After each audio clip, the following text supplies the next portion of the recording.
They're all around me, circling like vultures. They wanna break me and wash away my colors. Wash away my colors. Take me high and I'll sing of you. Make everything okay, okay, okay, okay, okay, okay. We are one and the same. Oh, you take all of the pain away, away, away, away, away. Save me if I become my demons.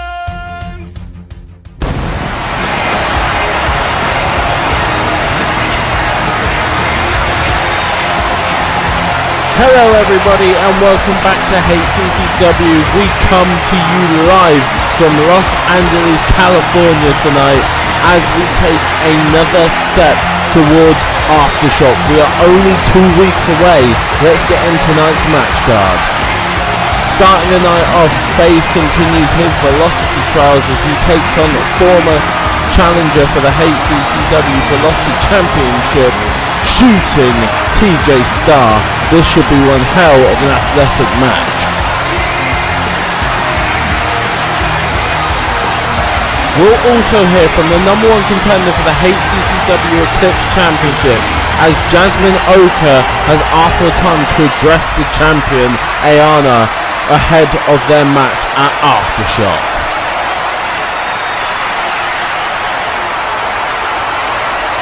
Then an exciting double debut in the Velocity division as Enterprise's Skylar will make his debut against the HCCW original Pyro.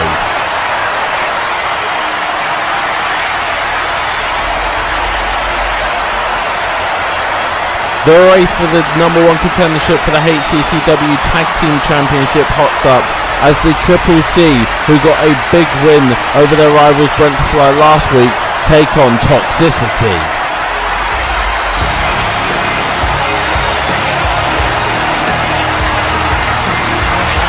Horror, the man who is hunting down that mandatory challenger spot at Aftershock for the Chosen Championship, will try to take another step towards that target as he takes on D-Wolf in what will be probably one of his biggest tests to date. And then in our main event, the heated rivalry comes to a head in six-man action as RIP Mob take on the team of the Resistance, Rick Warwick and Tiny, and Shane Vector as both sides look to take their momentum into Aftershock. Let's start the night off here with FaZe's first steps into the Velocity Trials.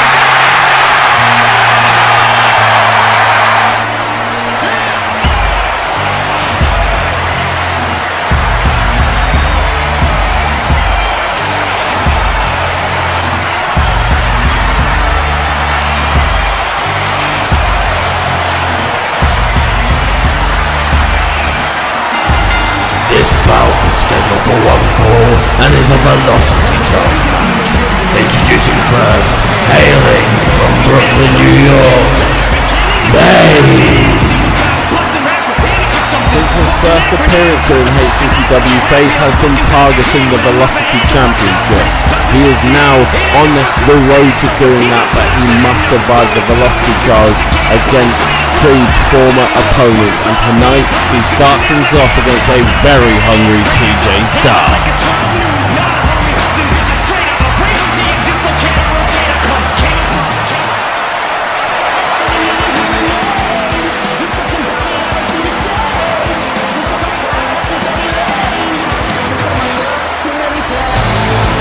And his opponent, hailing from Queens, New York, shooting TJ Star. Well, here we have a few stories within stories. We've got New York against New York, Queens against Brooklyn, two of the young up-and-coming stars in the division. This is a main event I expect to see for the Velocity title at some point. TJ Starr recently only just came up short in the triple threat ladder match at Blood Sacrifice. Now he wants to take FaZe's opportunity and find himself in the match for the Velocity title at Aftershock, as are the rules of the Velocity Trials. However, FaZe is more resolute than ever, but these two young guns are going to put it all on the line here tonight.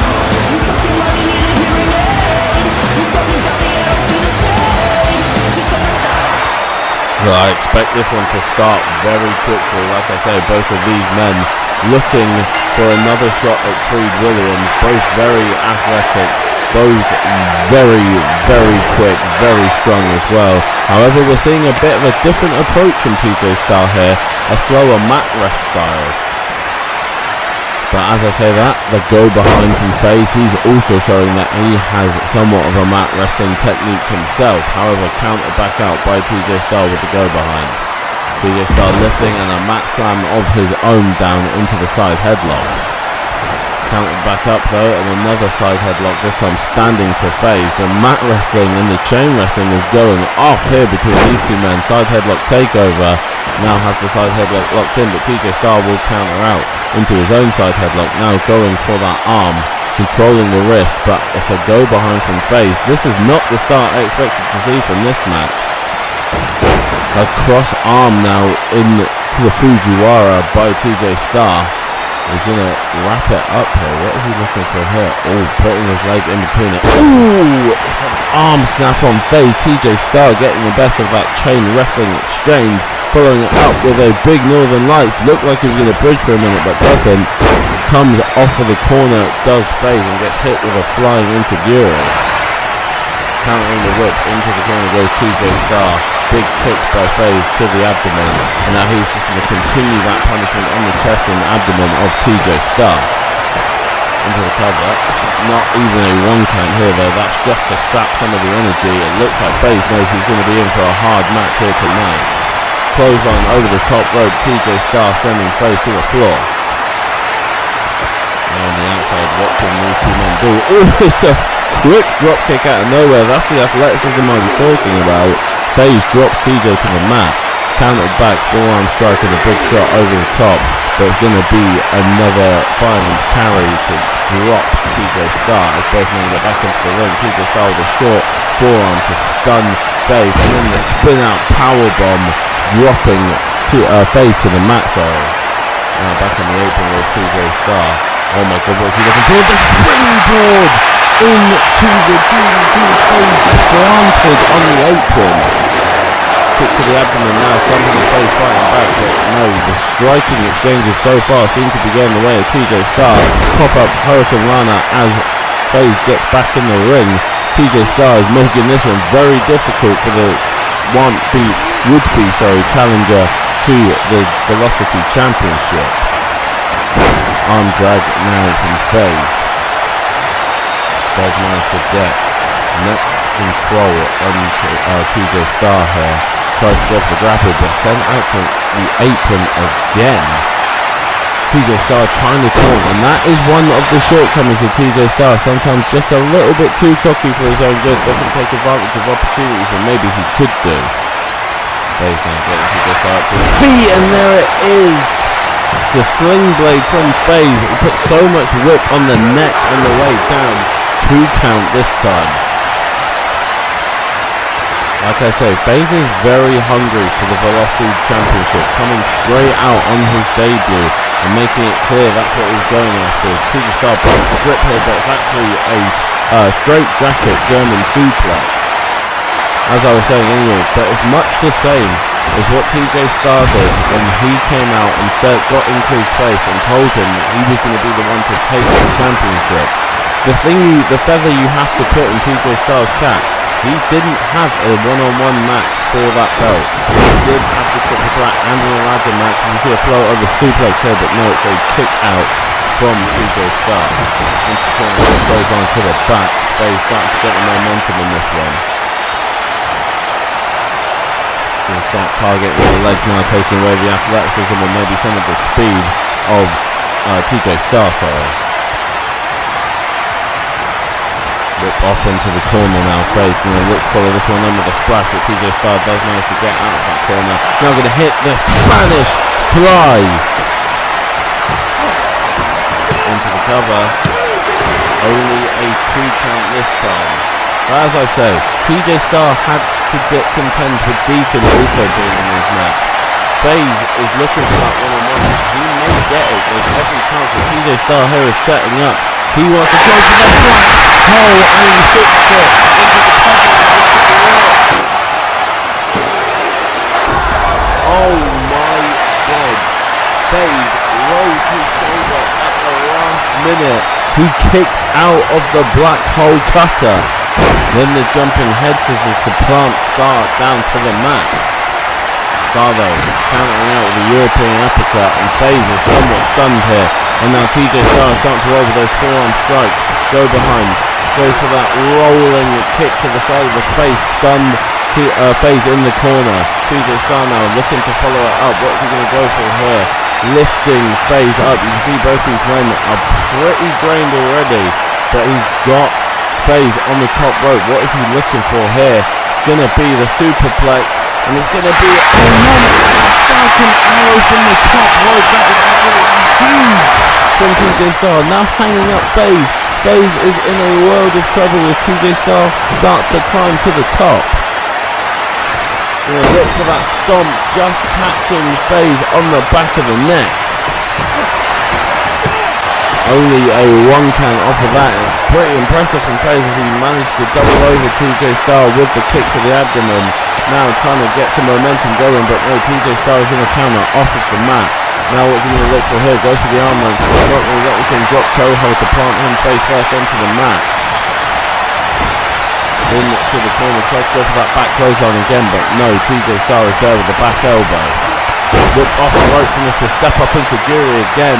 FaZe is in trouble, but as I say that, FaZe now managing to take control of the arm of TJ Starr and break it across the shoulder. Big shot to the face to send him spinning around. Now going to send him off into the corner with that body splash.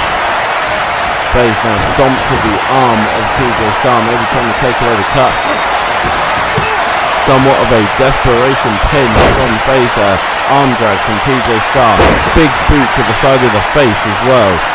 Now we're going to set him up. Snap suplex over.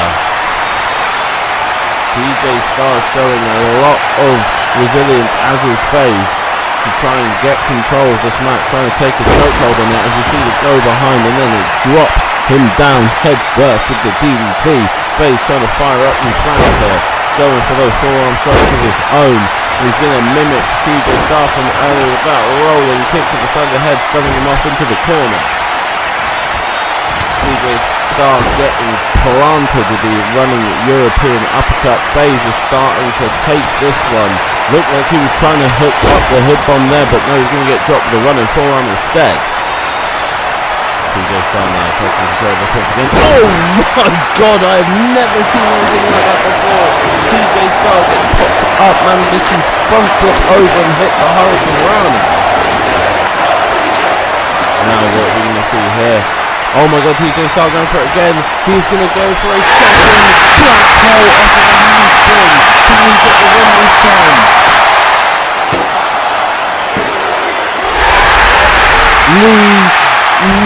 What? How? FaZe rolling a shoulder off of the mat again, following a second black hole cutter, this time with the handspring. I cannot believe that FaZe is even still in this one, though saying that it looks like FaZe may be completely out on his feet. TJ Starr is looking like he may be about to usurp FaZe to the number 1 contender spot and be the man to face Creed Williams at Aftershock. This is the threat of the Velocity Trials, is that you can lose your chance at any point. FaZe manages to dodge the drop kick, however, doesn't manage to take any advantage. He is sapped of all of his energy. You can see he is struggling to even stand right now. TJ Starr getting him up, whipping him back into the ring. Back elbow across that face on the apron. TJ Starr now looking to go up top. Frog splash from TJ Starr. FaZe is in a world of trouble. TJ Starr, you can see hurting himself, drained himself, but he still has full advantage. only a 1 count. FaZe is doing some absolutely unbelievable stuff in this match to stay in it, and it looks like TJ Starr is going to switch his advantage, switch his methods, and he's going to go for the submission. TJ Starr now not getting caught out of nowhere. FaZe managed to pick him up for the doorbuster, dropping him face first. I don't know how FaZe is even still in this match, but now he is managing to get some strikes off. Big spinning punch to drop TJ Starr, and as the fans are saying, this is awesome. What a way to start this episode of HCCW. TJ Starr stunned off into the corner. FaZe, big shot into the chest, and just more shots. Wait, what is he looking for here?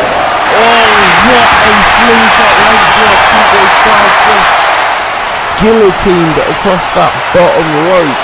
Now FaZe looking for something else. He's going to go for a springboard here. Goes for the frog splash but misses, and that might be enough.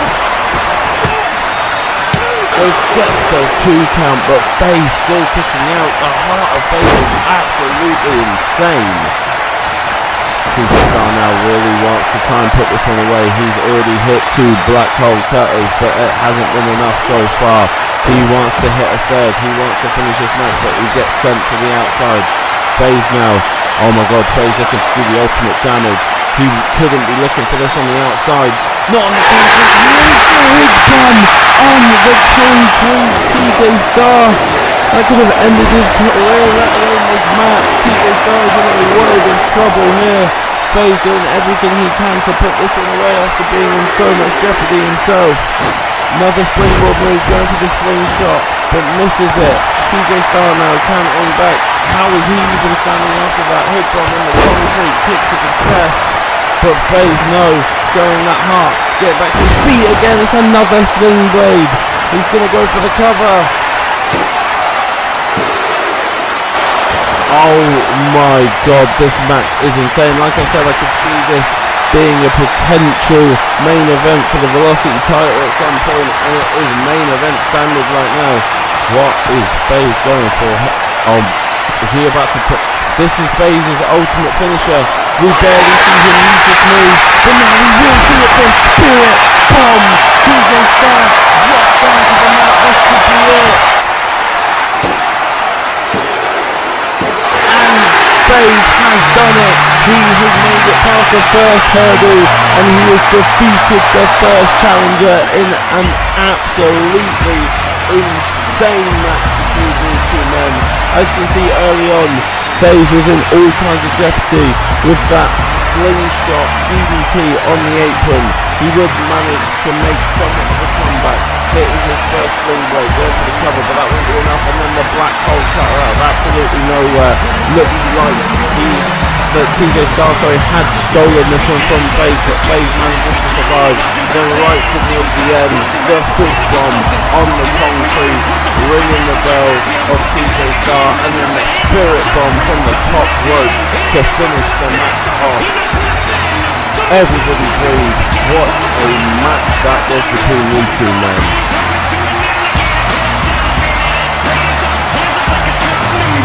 Here's your winner, FaZe! Oh my god, it looks like the champ isn't going to let the challenger celebrate for long, as he clearly wants to make his presence felt here.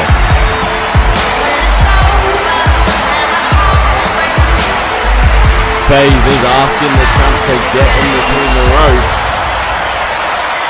Wait a second. Oh my god. It looks like the mind games are fully underway. Creed Williams has no intention of coming out here whatsoever, but he wants to put in the challenger's head that he's got the advantage.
Well, Jasmine Oka making it very clear to the champion that she's coming for her, and in the steel cage nonetheless. But next up we have I'm getting word of altercation in the back, and it is Brian Bennett and Luther Rose going at it. Brian Bennett last week laid Luther Rose out with a chair. As you can see by all that bandaging that Luther Rose has around his body, he's clearly still in pain, but nonetheless he has come here to try and get a measure of revenge. However, it started off here with Brian Bennett in the advantage and sending Luther Rose through that door.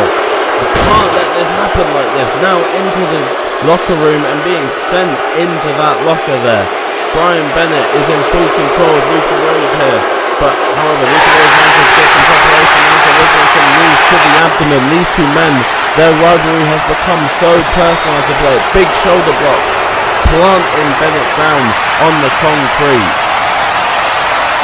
Oh my god, Brian Bennett going face first into that TV there. What is Luther Rose looking for here? Backbreaker across the knee. As I was saying, this rivalry between these two has become so personal. And oh my god, no. Luther, come on man. That's a steel briefcase. You don't need to do this. We can solve this some other way. Brian Bennett intercepting with another shot to the damaged body of Luther Rose and planting face first into the floor. Now what is... oh no. The thing that has become a staple of Brian Bennett's game recently, the steel chair. He's going to try and end Luther's career here, but Luther Rose intercepts. Where's security? We need to break these two up. They're going to end each other's careers if they have the chance.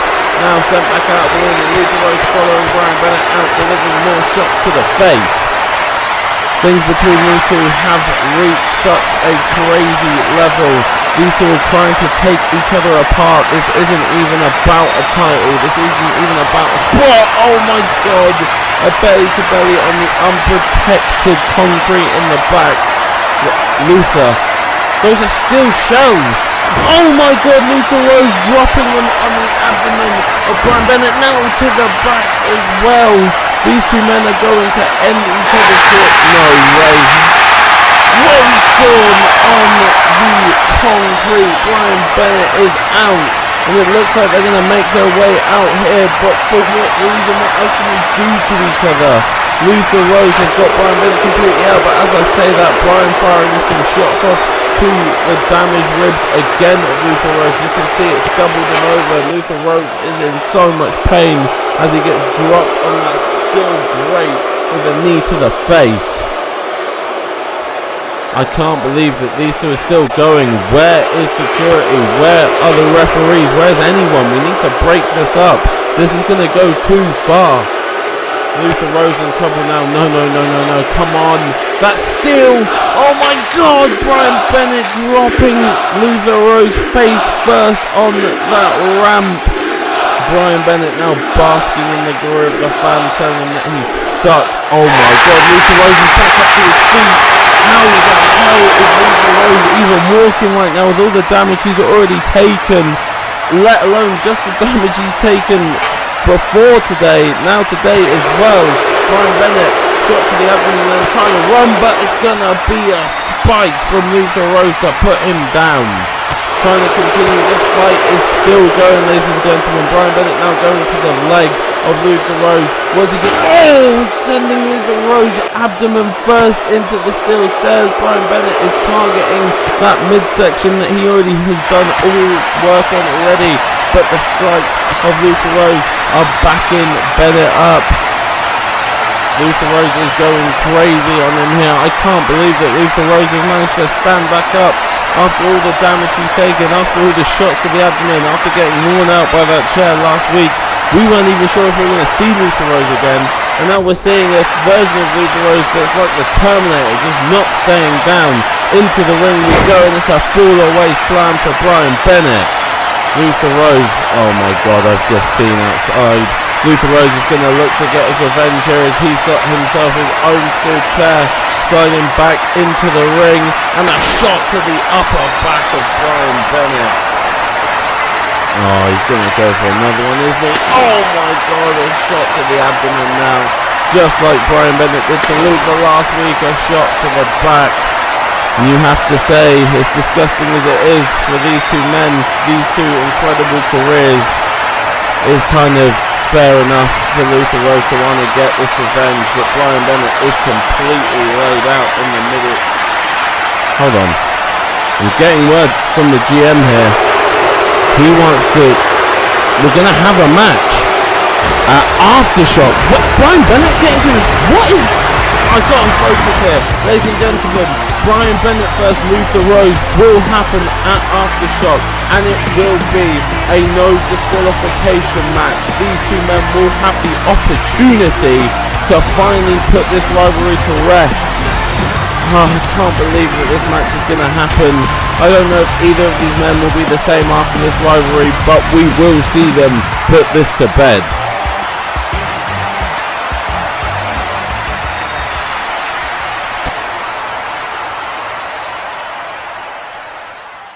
On to a debut announced last week. Skylar will make his Velocity debut here against Pyro.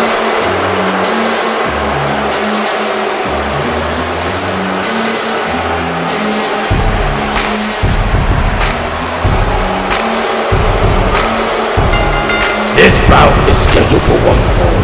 Introducing first, weighing in at 205 pounds, hailing from Denver, Colorado. He is accompanied by Mac Ezekiel Porter, representing Enterprise, Skylar. Skylar is somewhat of an unknown entity to us here in HCCW. Brought in by MEP Mac Ezekiel Porter for his new Enterprise, as he's calling them. We don't know what to expect from Skylar, but that's why he's having his debut here. But he has got one hell of a tough debut lined up.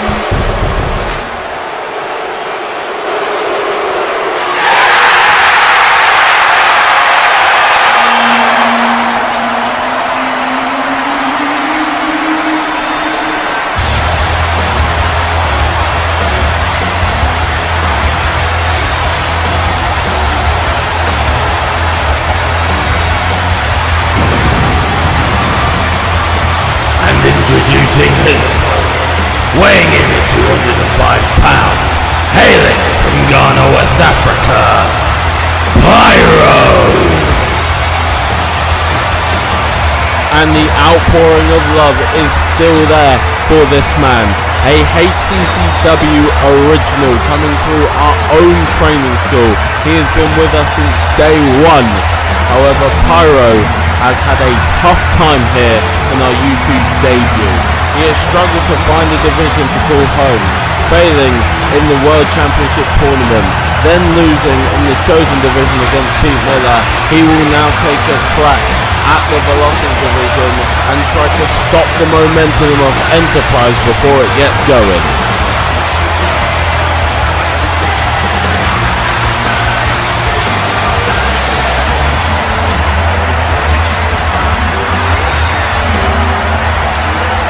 This is going to be an intriguing matchup, especially for Skylar.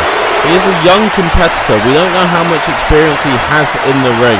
Pyro, a vet here in HCCW, but like I say, has been struggling, is looking to bounce back, but an early gut-wrench suplex from Skylar, showing that he's here to play. However, a little bit too cocky, waiting for Pyro to get back to his feet, gets a forearm to the face, but countering back, and now a kick to the spine of the vet.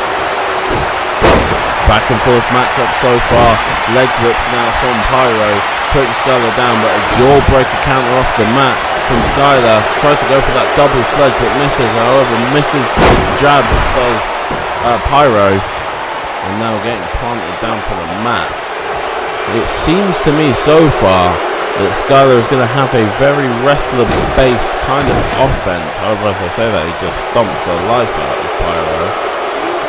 Like I say, we are still learning about Skylar here. MEP would not give us any hints. He told us that we'd have to wait and see to see what Skylar brings to the table. What I am seeing is a lot of aggression early on here from the young man. Now a double leg takedown though for Pyro, and a kick to the chest. Signature Pyro moves are getting rolled out, but he's going to get arm dragged down to the mat. Back and forth wrestling match here between these two. A lot more technical than we're used to seeing Pyro work, I would say. But now the head slams in the corner kind of dispel what I just said. Pyro down to the mat once again. Now, it's almost like Skylar is hunting his prey, but he gets caught again, this time with a dragon screw to the knee. Can Pyro now take control of the match? Stomp to the arm from Pyro. But no, again, momentum swings back Skylar's way. And now looking to get Pyro up on the shoulder. What's he going to do here? Snake Eyes in the corner, just dropping Pyro face first onto that top turnbuckle. Now up to his feet. Going to look to plant in here with a running power slam. Good power shown from the young man so far. But again, more waiting. Almost as if he's waiting to see if Pyro still got it in him. You could say it's maybe overconfident as he eats a kick to the top of the head, and now a clothesline outside, right in the face of MEP. Oh my god, Pyro's going up top. MEP trying to get his own competitor up, but he pushes him out of the way, and Pyro crashing and burn. Hey, ref, MEP! MEP throwing Pyro back in the ring. Ref, you can't allow that. Knee to the back now. Pyro looks as though he may find himself in a 2-on-1 situation here as we're looking for... Oh my god, a code blue into the cover. But a kick out here from Pyro. That came out of nowhere. Skylar now whipping Pyro off into the corner, going to turn him back around. What is Pyro looking for here? And like I said, this aggression, you can just see every strike is thrown with venom. The crowd chanting, this is awesome, but it looks like we're going to find ourselves with a suplex to the outside. Both men's spines crashing off the concrete. Pyro may be done for. Skylar now getting Pyro back up to his feet, but somehow Pyro managed to counter out with a kick to the back of the leg. Now a chop, but delivered one back does Skylar, whipping Pyro into the announcer's table. Get off my table! Oh, head slam off the table from Skylar. Now whipping Pyro back into the ring. What is he going to look for here? He's waiting, calling for Pyro to get to his feet. What is Skylar doing here? Whoa, a springboard knee strike to the face, dropping Pyro down to the mat. And like I said, he just stalks him. Almost like he's stalking his prey. It's unbelievable. He keeps getting caught, but he keeps doing it over and over again. Pyro now trying to fire up these fans here. Whipping Skylar off into the corner. Going to follow him in. Send him off. And we're going to see the springboard crossbody here. No, sorry, the shot to the top of the head. Drop kick to follow that. This is a Pyro original as he hits the rope. Then goes to the double stomp to the chest. Pyro now getting Skylar back up to his feet. And he is going to hook him up for the ignition. This is the move that gets everything started when we see Pyro go into his bag and generally leads to him trying to end this one. Only a 2 count this time though. Skylar impressively managed to roll his shoulder off the mat. Pyro though, he is starting to take control of this one. He's going to go for that dragon suplex. Thought he was going to follow it up with a pin, but doesn't go for it this time. Pyro almost trying to match the ferocity of his opponent that he's been met with, and now starting to take control of this one is the vet. But as I say that, Skylar again with another jawbreaker, slowing down the older man, going for the suplex. Pyro, however, is going to sneak out the back, sends Pyro backwards onto the shoulders. Whoa, the Hurricane Rana into the cover. Only a 1 count. Skylar knew enough about what was going on to get a shoulder out. Now, oh my god, Pyro is going to set up for it here. He's going to look to try and end this one. He's got Skylar up on the shoulders and light the match. Skylar put down. Is this going to be it? Oh my god, Skylar rolls his shoulder off the mat. I thought that was it. The Light the Match has won Pyro so many matches in his career, but still without a win in this one so far. Springboard back kick now. Pyro a little bit slow off the mat there. You can see he's clearly hurting. Another jawbreaker from Skylar. That is the 3rd time he's managed to do this now. And he's got Pyro on his shoulders, drops him down face first. And look again, this almost stalking of Pyro, not rushing to pick him up, not expending energy to continue the attacks, just waiting for Pyro to move. Pyro tries to counter. Skylar, however, gets out the back, whipped off the and hits a drop kick to the back. I don't know what this is that Skylar's doing, it's so strange, but it seems to somehow be working as he drops Pyro face first down to the mat. It's like he doesn't want to damage Pyro anymore, he just wants to wait. Another sunset flip powerbomb, this time onto the cover. Oh my god, Skylar's taken the win! Pyro has lost another match, and I can't believe it. You can see here early on the match looked like it was going to end the match, but no, Skylar rolls a shoulder off the mat. The sunset flip powerbomb into the cover for the second time in the match, and Pyro has got another loss. Here's your winner, Skylar.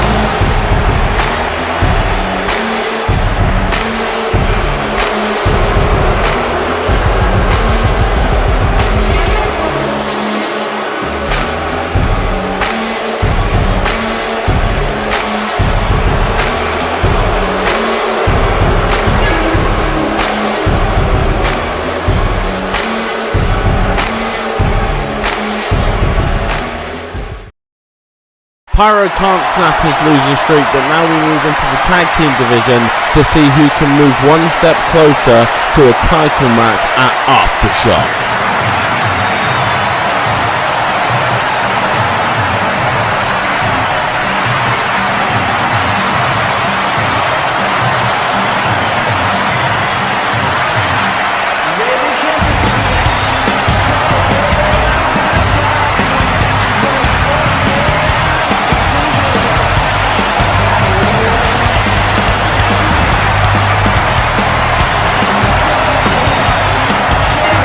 This bout is a tag team match scheduled for 1 fall.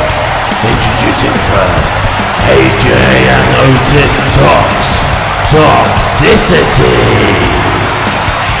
Toxicity would be the first team to challenge the Demon Clan for the HCCW Tag Team Championship.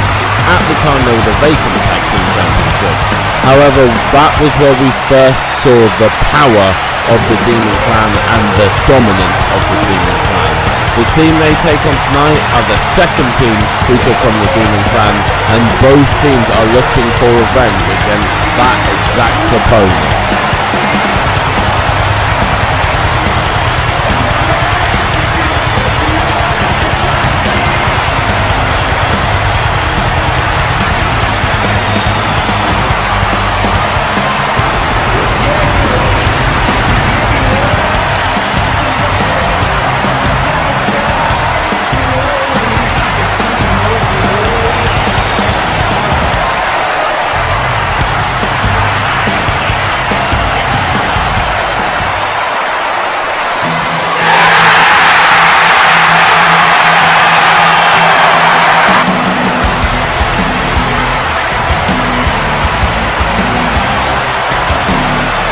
Their opponents, Buster and Breaker, the Crazy Clown Club. The most recent challengers to the HCCW Tag Team Championship, Buster and Breaker, would find out just how difficult it is to surpass the Demon Clan. Coming up short at Blood Sacrifice, but they have vowed to fight as hard as they can to get back to the Tag Team Championship match, and they're looking to do that at Aftershock. However, Toxicity are as resolute as they come, and they want revenge on the Demon Clan just as bad as anyone after losing to them in the inaugural Tag Team Championship match. This, ladies and gentlemen, is going to be one hell of a fight between these two teams.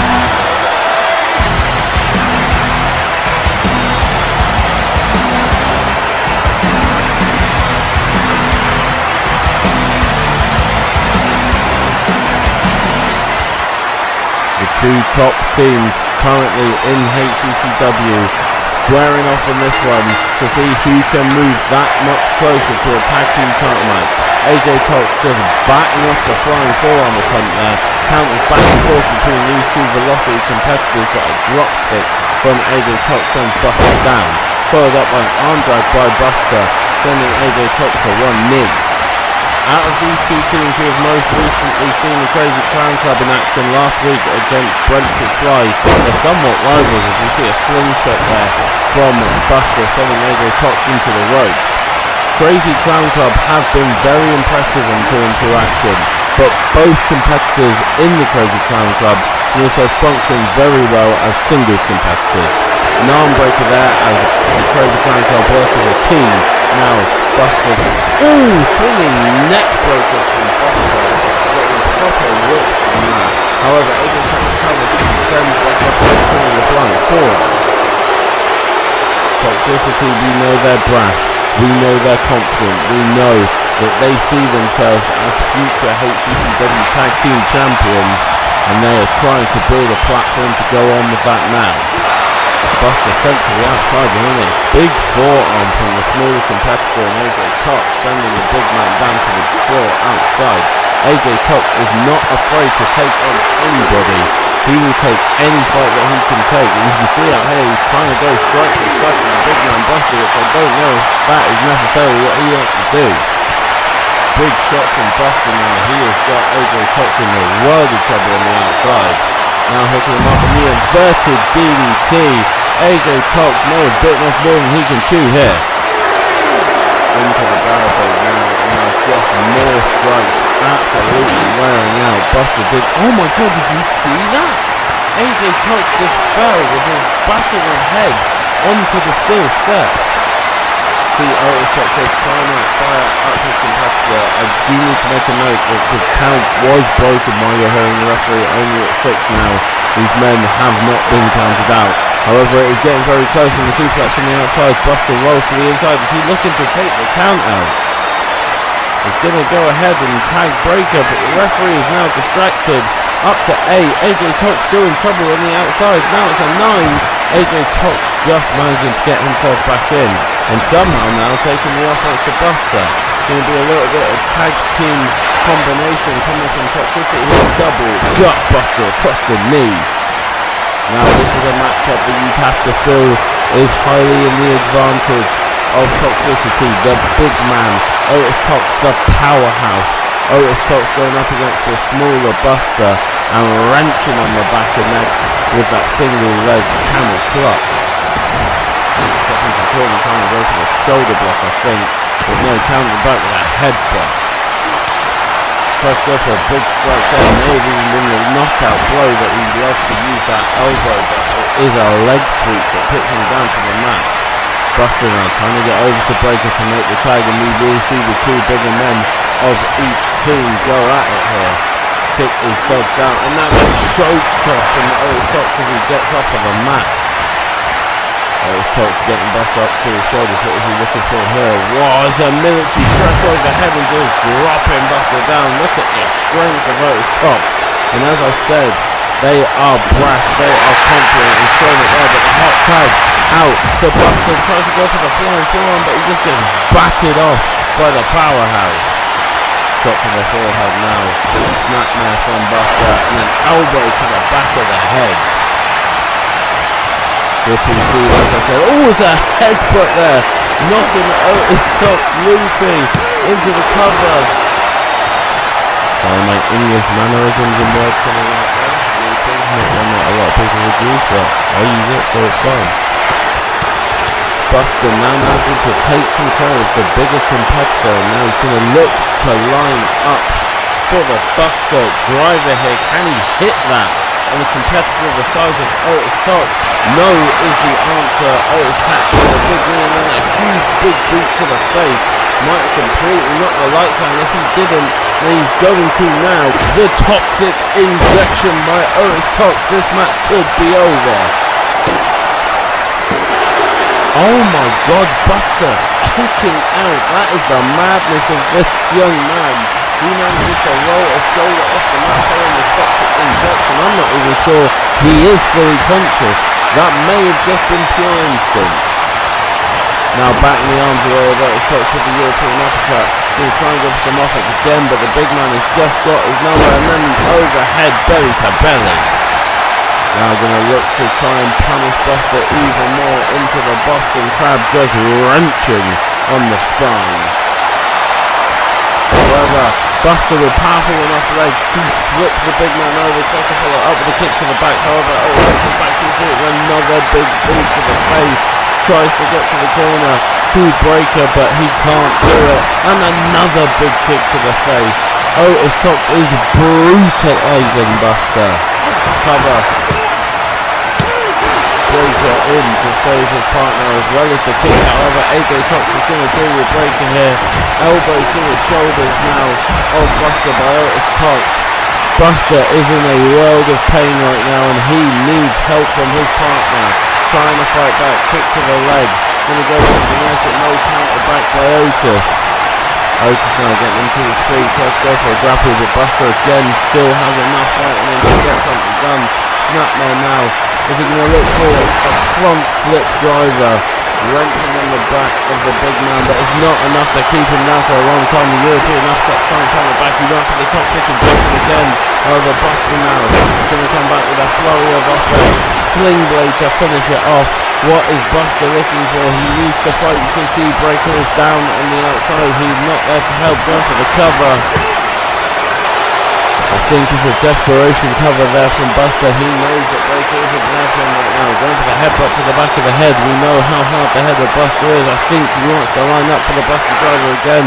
No, just going to take the corner pad off. Maybe looking for a little bit of a sneaky way to walk away the victory in this one. Headbutts to the arm, to that toxic injection arm. This is where the crazy side of Buster starts to come through. This is where he starts to show that he is truly insane, planting Otis Tox with the DDT.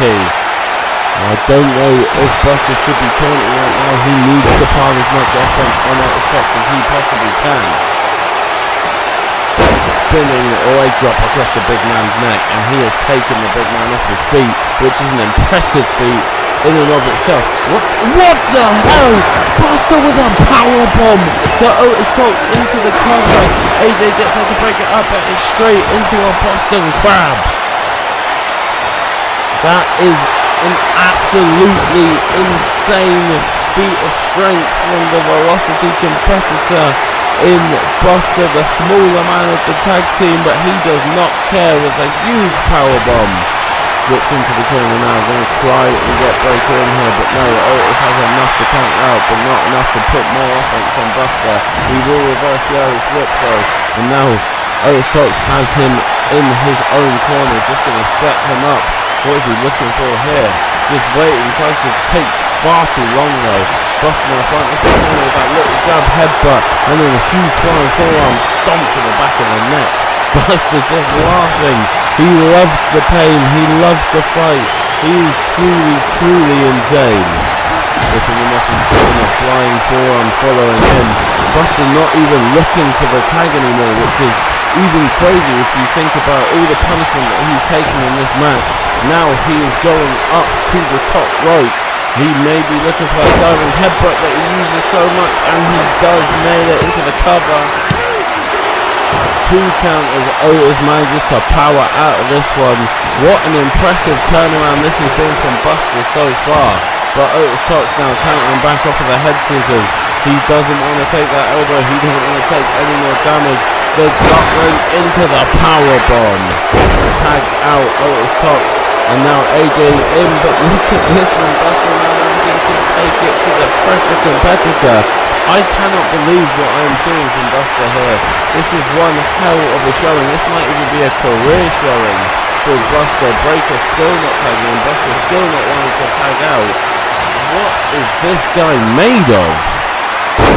Plants down AJ Tox with the wall Buster, trying to get a tag out already as Tox. He's only just tagged in against Buster, who has been in for the majority of the match.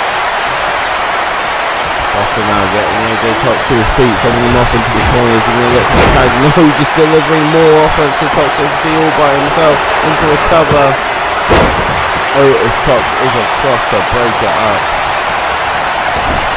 Into the corner now.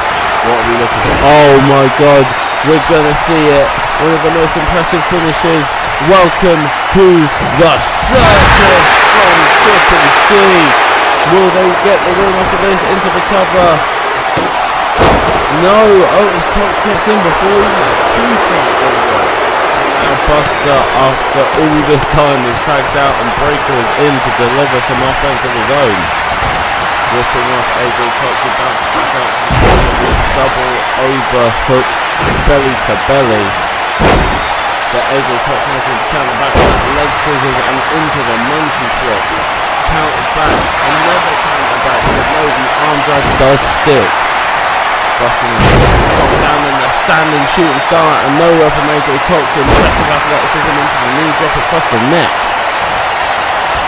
The smaller men in these tag teams have been doing absolute work against their bigger competitors, and a diving neck snap again, as we saw from Buster earlier. AJ Tox going to look to go for the Tiger Suplex and does nail it. Now taking out Breaker as Buster is managed to tag in there, I think. We know the Shining Wizard going to land for AJ Tox. Breaking out on the apron, AJ Tox tries to follow up with some offense but does get caught with the forearm and is stunned. And now that signature dancing elbow that we've seen Breaker use so much throughout his career, dancing punch this time. The leg sweep on AJ Tox, and he will not out in the play possibly. He's going to line up for something himself there. Shot to the stomach and the toxic drop across the knees. That could be it. Into the cover. Buster just managed to slide in, but Breaker had enough in the bank to still kick out. We are seeing one hell of a classic here between these four men. Now AJ looking to line something else up. Big clothesline. Atomic drop across the knee, and it's going to be the double leg drops to the gut. And the drop kick to follow it up. Into the corner now. What could we see here? Nothing, because the Breaker is going to count out and send AJ Tox across the ring. Now a tag in, we're going to see some tag team offense from the Triple C. The arm is isolated and now punished. Neck snap. Oh, neck snap is coming. Neck snap is coming. And we're seeing taunting now, as we've seen from both of these men, as we see the standing inverted DDT tilt-a-whirl variation on Otis Tox and Buster. Toxicity are in trouble. To see AJ trying to get across to the tag team partner, but Buster does manage to stop that from happening. Not that it would have been a tag anyway, because both men were in the ring. Forearm strike, and this match has completely flipped on its head. All the momentum was with Toxicity, and now it is 100% in the favour of the Triple C, as Buster is looking for something to buckle bomb into the corner, just keeping AJ Tox isolated. Tries to go for that whip, but it is reversed by AJ. Both men crash just out of pure exhaustion. Up to the shoulder, but already countered back with the inverted DDT once again. Otis Tox has made his way back to the apron, so AJ will have help if he can find his way out of this corner, but they are keeping him isolated in there. And now, we have seen them use this before, they are just gonna put the stomps on AJ Tox.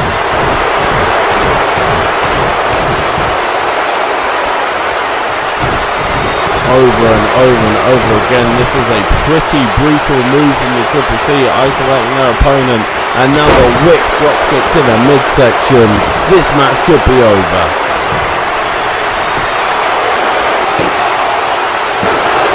No, a defiant kick out from AJ Tox at 110. He will not go down that easily. Buster sends Otis out of the ring. He is trying to get AJ into the corner, and AJ may find his chance here with the Dragon Screw. Can he make it across? He's trying to fire himself up. He's trying to fire these people up. He wants to put an end to this match. Jumping clothesline. We've seen him do this before. Atomic drop, and now we're going to look for the leg drops to the abdomen and the drop kick to the face.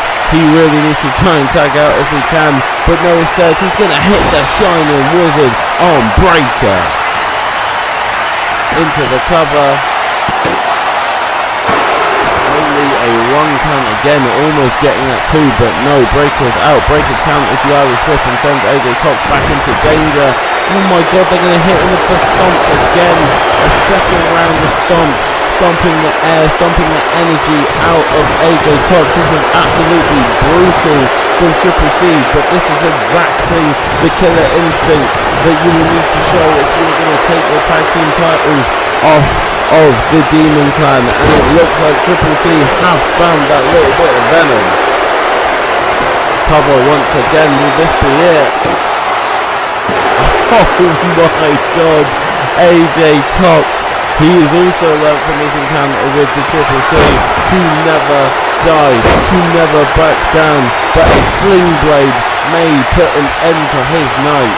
But no, that's not enough. We're gonna see Buster go up top here. AJ Tox trying to get to his corner. Oh my god, an elbow drop to the back as he tried to crawl away.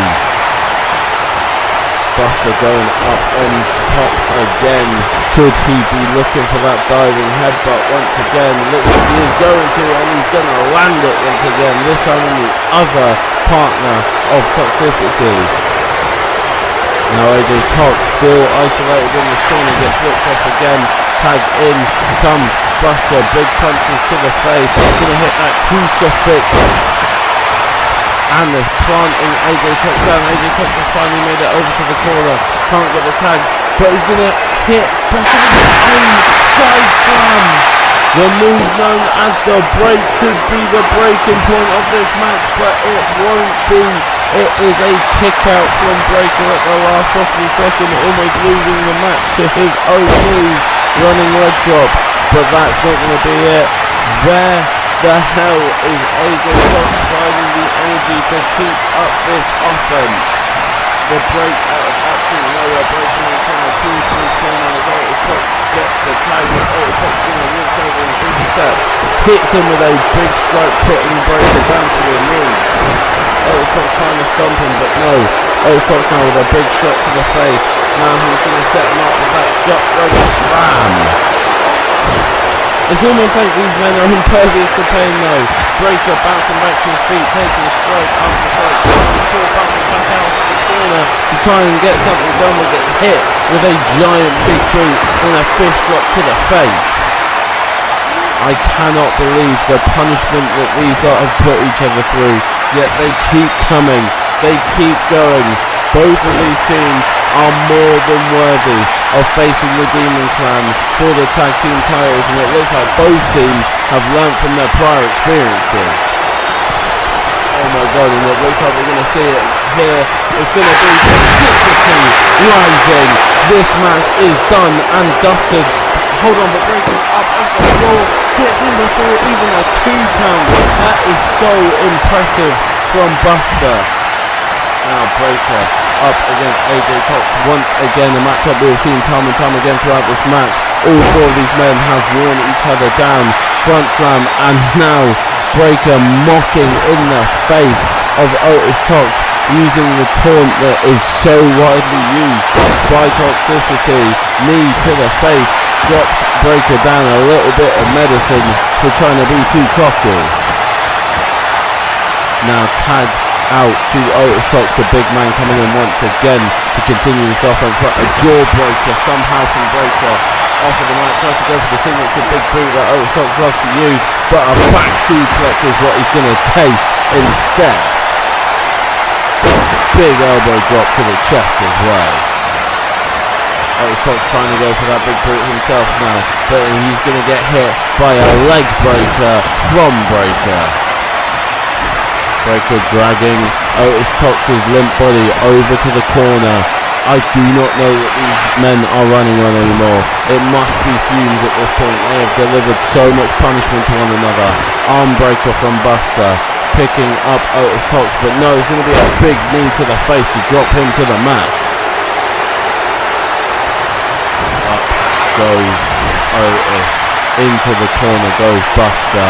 Is it going to be another Toxicity rising? No, it's going to be a clothesline, and a heavy one from a smaller competitor with the assist from his much larger counterpart, but somehow Buster has immediately delivered a kick to the side of the face and sent AJ Tox outside, and he's going up top. He's willing to put it all on the line here, going for that diving headbutt again, but no, AJ Tox rolls out of the way, but somehow Buster is up and he is fighting over in that corner. What is going on? I don't understand what any of these men are made of. It seems like they are pure granite just smashing into each other. Otis Tox tries to get involved, however the referee calls him away as his partner gets sent into the steel step. Both men now brawling on the outside in that opposition corner. Spinning sidekick to the gut of Buster. Otis Tox is going to send Buster into the barricade. He crumbles against it as the referee's up to 6, standing him up into the forearm strike. I think AJ Tox just heard the count for a minute there. Buster rolls in at the same time. AJ Tox is going to be the man sent off into the corner, and a giant forearm smash to the face drops him down to the mat quickly. However, he manages to break away and gets the tag to Otis. Otis in against Buster once again, manages to pop his head out of the head scissors that he found himself trapped in, and now he got a power bomb to Buster, but he's straight back on the offense. Jawbreaker to Otis. This is incredible. Now whipping Otis off into his own corner, but now he's going to be countered back and then sent across to the far corner. This is incredible from these guys. Otis Tox sending most, Buster's not moving, and Otis Tox looking for his partner. He's delivered a toxic injection to Buster. Buster is down, and they're going to look for toxicity rising on Buster. Sorry, Breaker is down. Buster's got toxicity rising into the cover. And it's a 3 count. My God, I cannot believe what we've just witnessed in that match. There's almost too much to give you highlights, but we'll give you the pivotal moment as we saw the welcome to the circus from Triple C that looked to have secured it. The first toxicity rising looked like it had it as well, but neither of them managed to do it. And then the last one, after all the abuse that they put themselves, these men have put themselves through. Sorry, I'm stumbling over my words and just still so amazed. The last toxicity rising would be enough to crown Toxicity as your winners.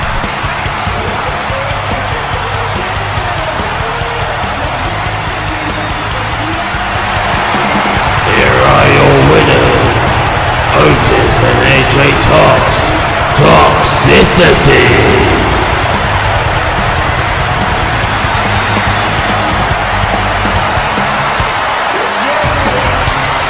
Ladies and gentlemen, I kid you not when I say that is one of the best tag team matches I think I have ever seen, let alone in this company, but all together in any... What?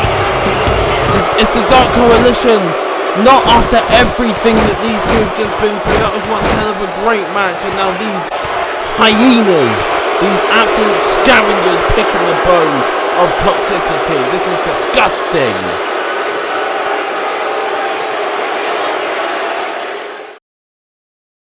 Well, ladies and gentlemen, after what you've just seen, we're going to take a little bit of a break here. Wait, Sarah Bourne's coming in here? I'm being told now we're going to hear from the Eclipse division. Okay, let's see what they have to say.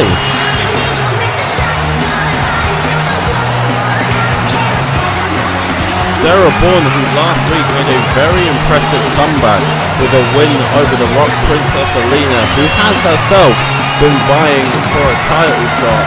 You'd have to say that Sarah Bourne now is up there in the rankings in terms of next to challenge for whoever wins the steel cage match for the Eclipse Championship at Aftershock. I wasn't expecting her to be here, but maybe that exact thing.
Bourne coming with some harsh facts about herself there.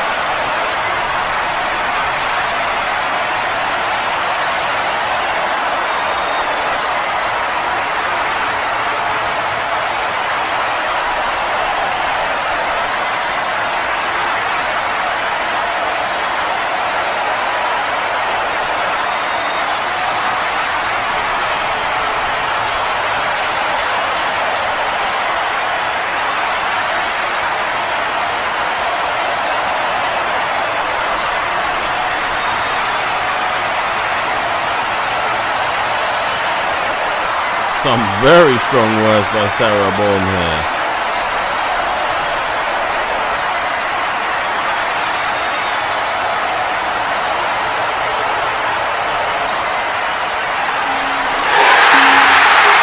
Oh, but she's gonna be met with some resistance here in the form of Cassidy Marshall.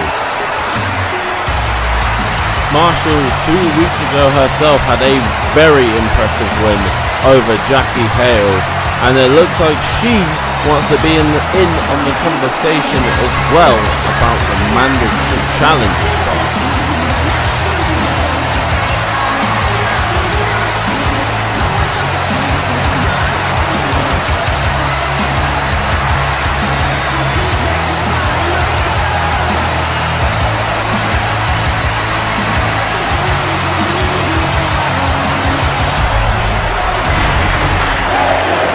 And you hear the crowd, they are pumped for this just like me.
Sounds to me that Cassidy is laying down the gauntlet.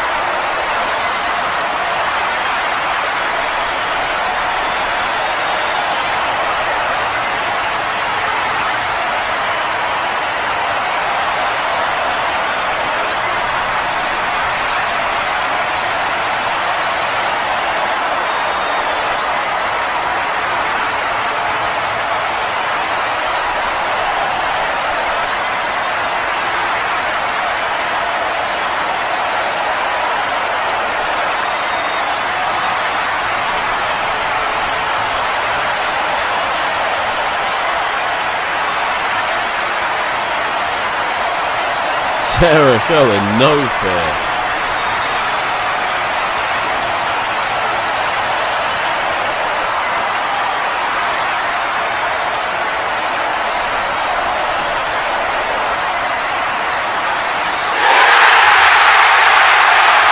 And there it is, the challenge thrown out by Cassidy Millie Hunter?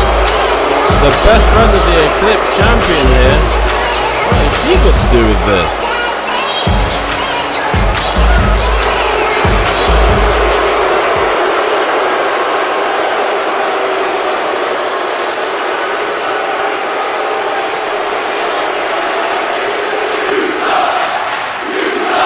This crowd clearly not big Millie Hunter fans.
of tension going on between these three right now.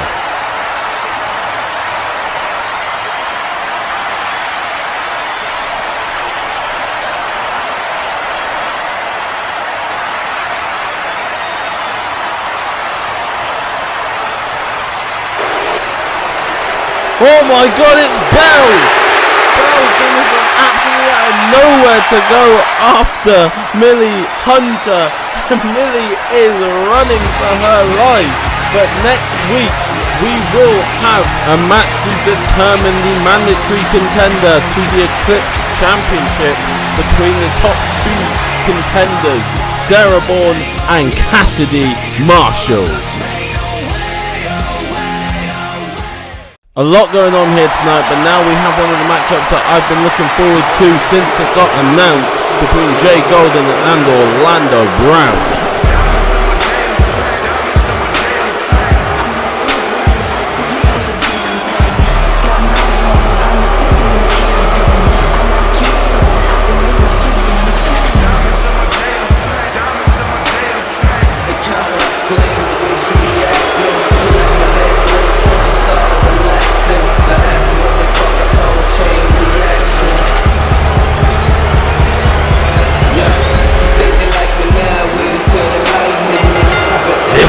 Scheduled for one fall. Introducing first, weighing in at 230 pounds, hailing from Venice Beach, California, Golden Standard, Jay Golden.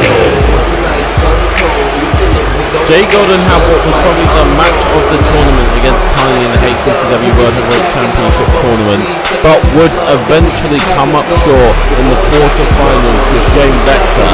However, it has to be said, Jay Golden is potentially one of the most talented members of our roster.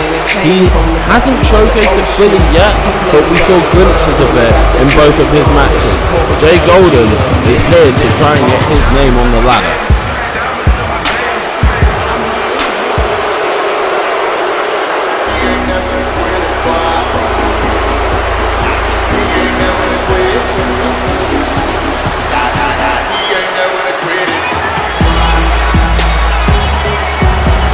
His opponent, weighing in at 205 pounds, hailing from Miami, Florida, Orlando Brown. I was with Lou Manny when he scouted Orlando Brown. This man is one of the most energetic and exciting competitors I think that I have ever laid my eyes on. He's come up short recently in HCCW, however, once he manages to put it all together, the energy, the athleticism, everything that he's got going for him, I assure you that this man is going to be a problem here in HCCW.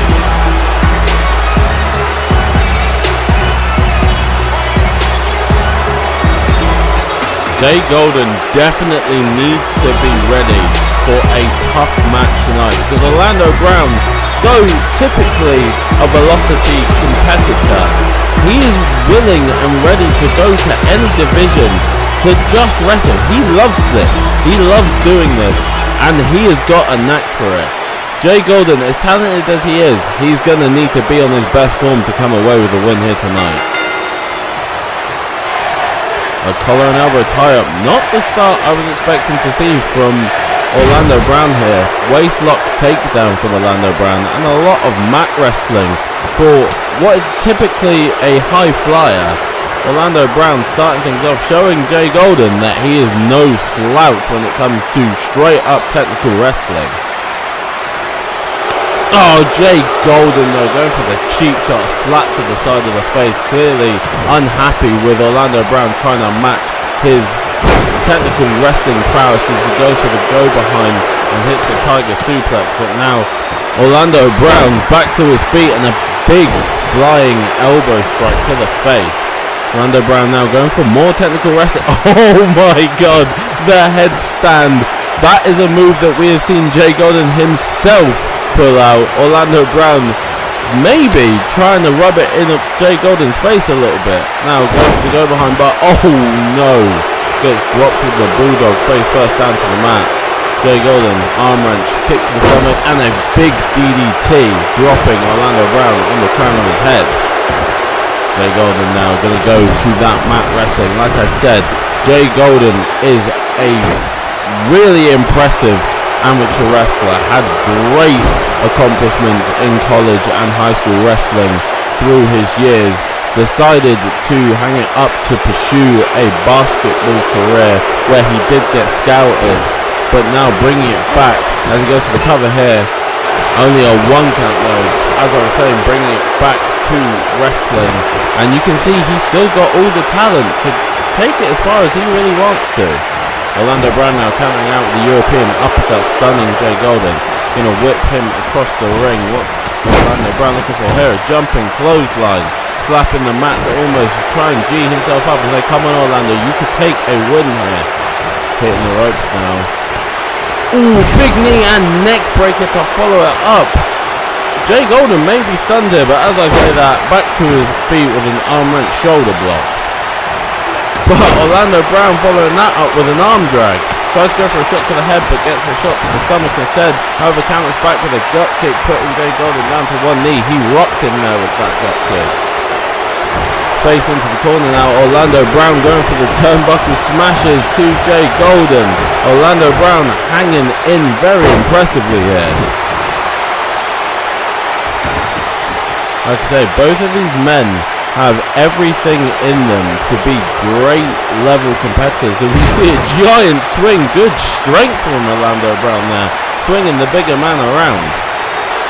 Both of these guys could be champions here in HCCW. They just need to put all their talent together. But Orlando Brown looks like he's going to try and end this one here, going for the kick to the stomach, and now hitting the speed trap on Jay Golden. Orlando Brown may be about to steal one. Oh my god, Jay Golden at 2.9 rolls a shoulder off the mat, but Jay Golden is definitely stunned by Orlando Brown here, who's just hit the speed trap. However, jawbreaker to Orlando Brown, they go behind. There's the wrestling that we know that Jay Golden has in an arsenal as he drops him across the knee with a gut buster. Jay Golden now picking Orlando Brown back up to a knee, now up to his feet, big shot to the head, another big shot to the head for Orlando Brown, whipped off into the ropes, no, it's countered, but the face buster to finish it off by Jay Golden. Jay now going behind his opponent, going for that chin lock. It looks like Jay Golden wants to take back the lead in the technical wrestling aspect. Orlando Brown has showed some very impressive mat wrestling of his own. Jay Golden here, though, absolute dominance with that chin lock, dropping Orlando Brown, but a kip up from Orlando. Jay Golden, like I said, needs to be careful, gets pulled back in with a power slam. Orlando Brown is now feeling it, but look, this might be a mistake from Orlando Brown. He needs to continue things here as he goes for the roll up, and he gets it. Can he catch one? Gets a 2. Oh my god, I thought Jay Golden may have been caught off guard there. Now whipping him off into the ropes again. What's Orlando Brown going to look for again? Going for that jumping clothesline. The big boot from Jay Golden that misses. Both men going for shots, but both dodging out the way. Now a shot to the abdomen. Jay Golden tries to go behind again, but a kick to the back of the leg. Shot to the back as well. Now Orlando Brown in control again. Is he going to slam the head against turnbuckle again? Only one this time. Now has Golden in the corner, turning him around. You can see Orlando Brown is spent, tries to go for a shot, but gets a shot to the abdomen himself, and now he returns the favour to Jay Golden, and now grips him up and sends him shoulder first into the ring post. This has been a very competitive match in this early going, and now a little bit of the dark side of Orlando Brown coming out there, just choking Jay Golden, and now talking to him as he's down on the mat. You have to say that both these men have very big egos, and neither of them wants it bruised. As Orlando Brown here looking for a powerbomb, however his back gives way. We have seen a couple of attacks to that back, but I don't think it was that severe. Turns out there is the single leg drop kick sending him to the outside. Jay Golden trying to fire himself up. Big shot to the side of the face, drops Orlando Brown to the outside, and now these men will fight on the outside of the ring. Jab to the face, 2 jabs, 3 jabs, big hook to follow it. Jay Golden getting his striking offense rolling here. Now he's going to drop. Oh, Orlando Brown on that already damaged back first on to the concrete. These mats do not provide a lot of protection. Now whipped off into the ring post. Jay Golden now though. This is another thing. Jay Golden just waiting for Orlando Brown to make a move while the referee counts. Why do these men have to use ego in their matches? Jay Golden could have put this away, but now look, Orlando Brown is back to his feet. The referee's at 7, touched on that single leg drop kick. Orlando Brown will slide back in, followed by Jay Golden. Tries to go for a shot with Brown as Golden gets into the ring, but it gets deflected off. And now Jay Golden is going to look for Golden, fires, and it will land. And ladies and gentlemen, with a finisher like that, that's going to be it. 1, 2, 3.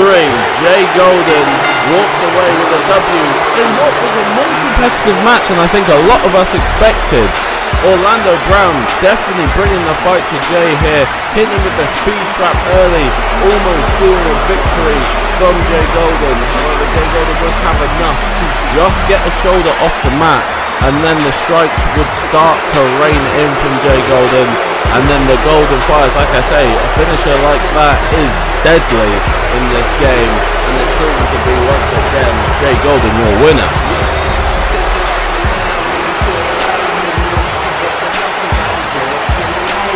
Here's your winner, Golden Standard, Jay Golden.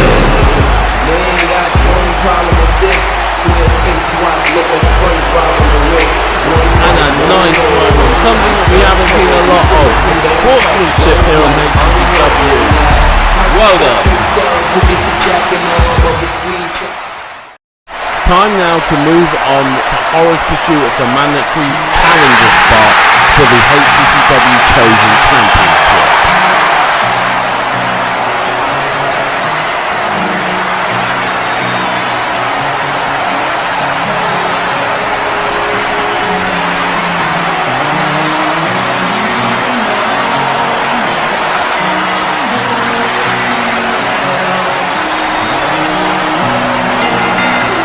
This bout is scheduled for 1 fall. Introducing the first, hailing from St. Louis, Missouri, weighing in at 245 pounds, Horror! Horror is on the warpath. He wants that mandatory challenger spot at Aftershock, and he is doing everything that he can to get it, going through everyone in the division and taking strides. But tonight he faces one of the biggest challenges he's had to face yet.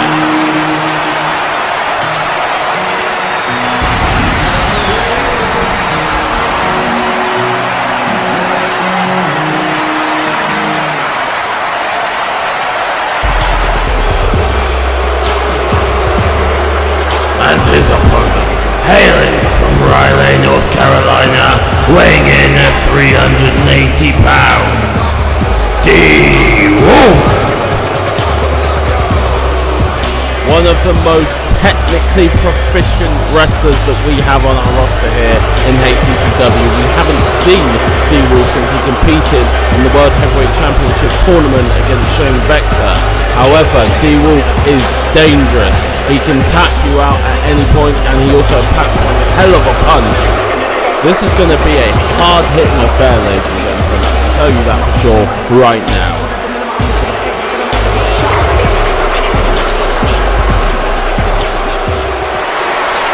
While I'm sure that neither of these men are going to pull their punches, so we are in for what could potentially be a classic here as we get underway. Horror vs. D-Wolf.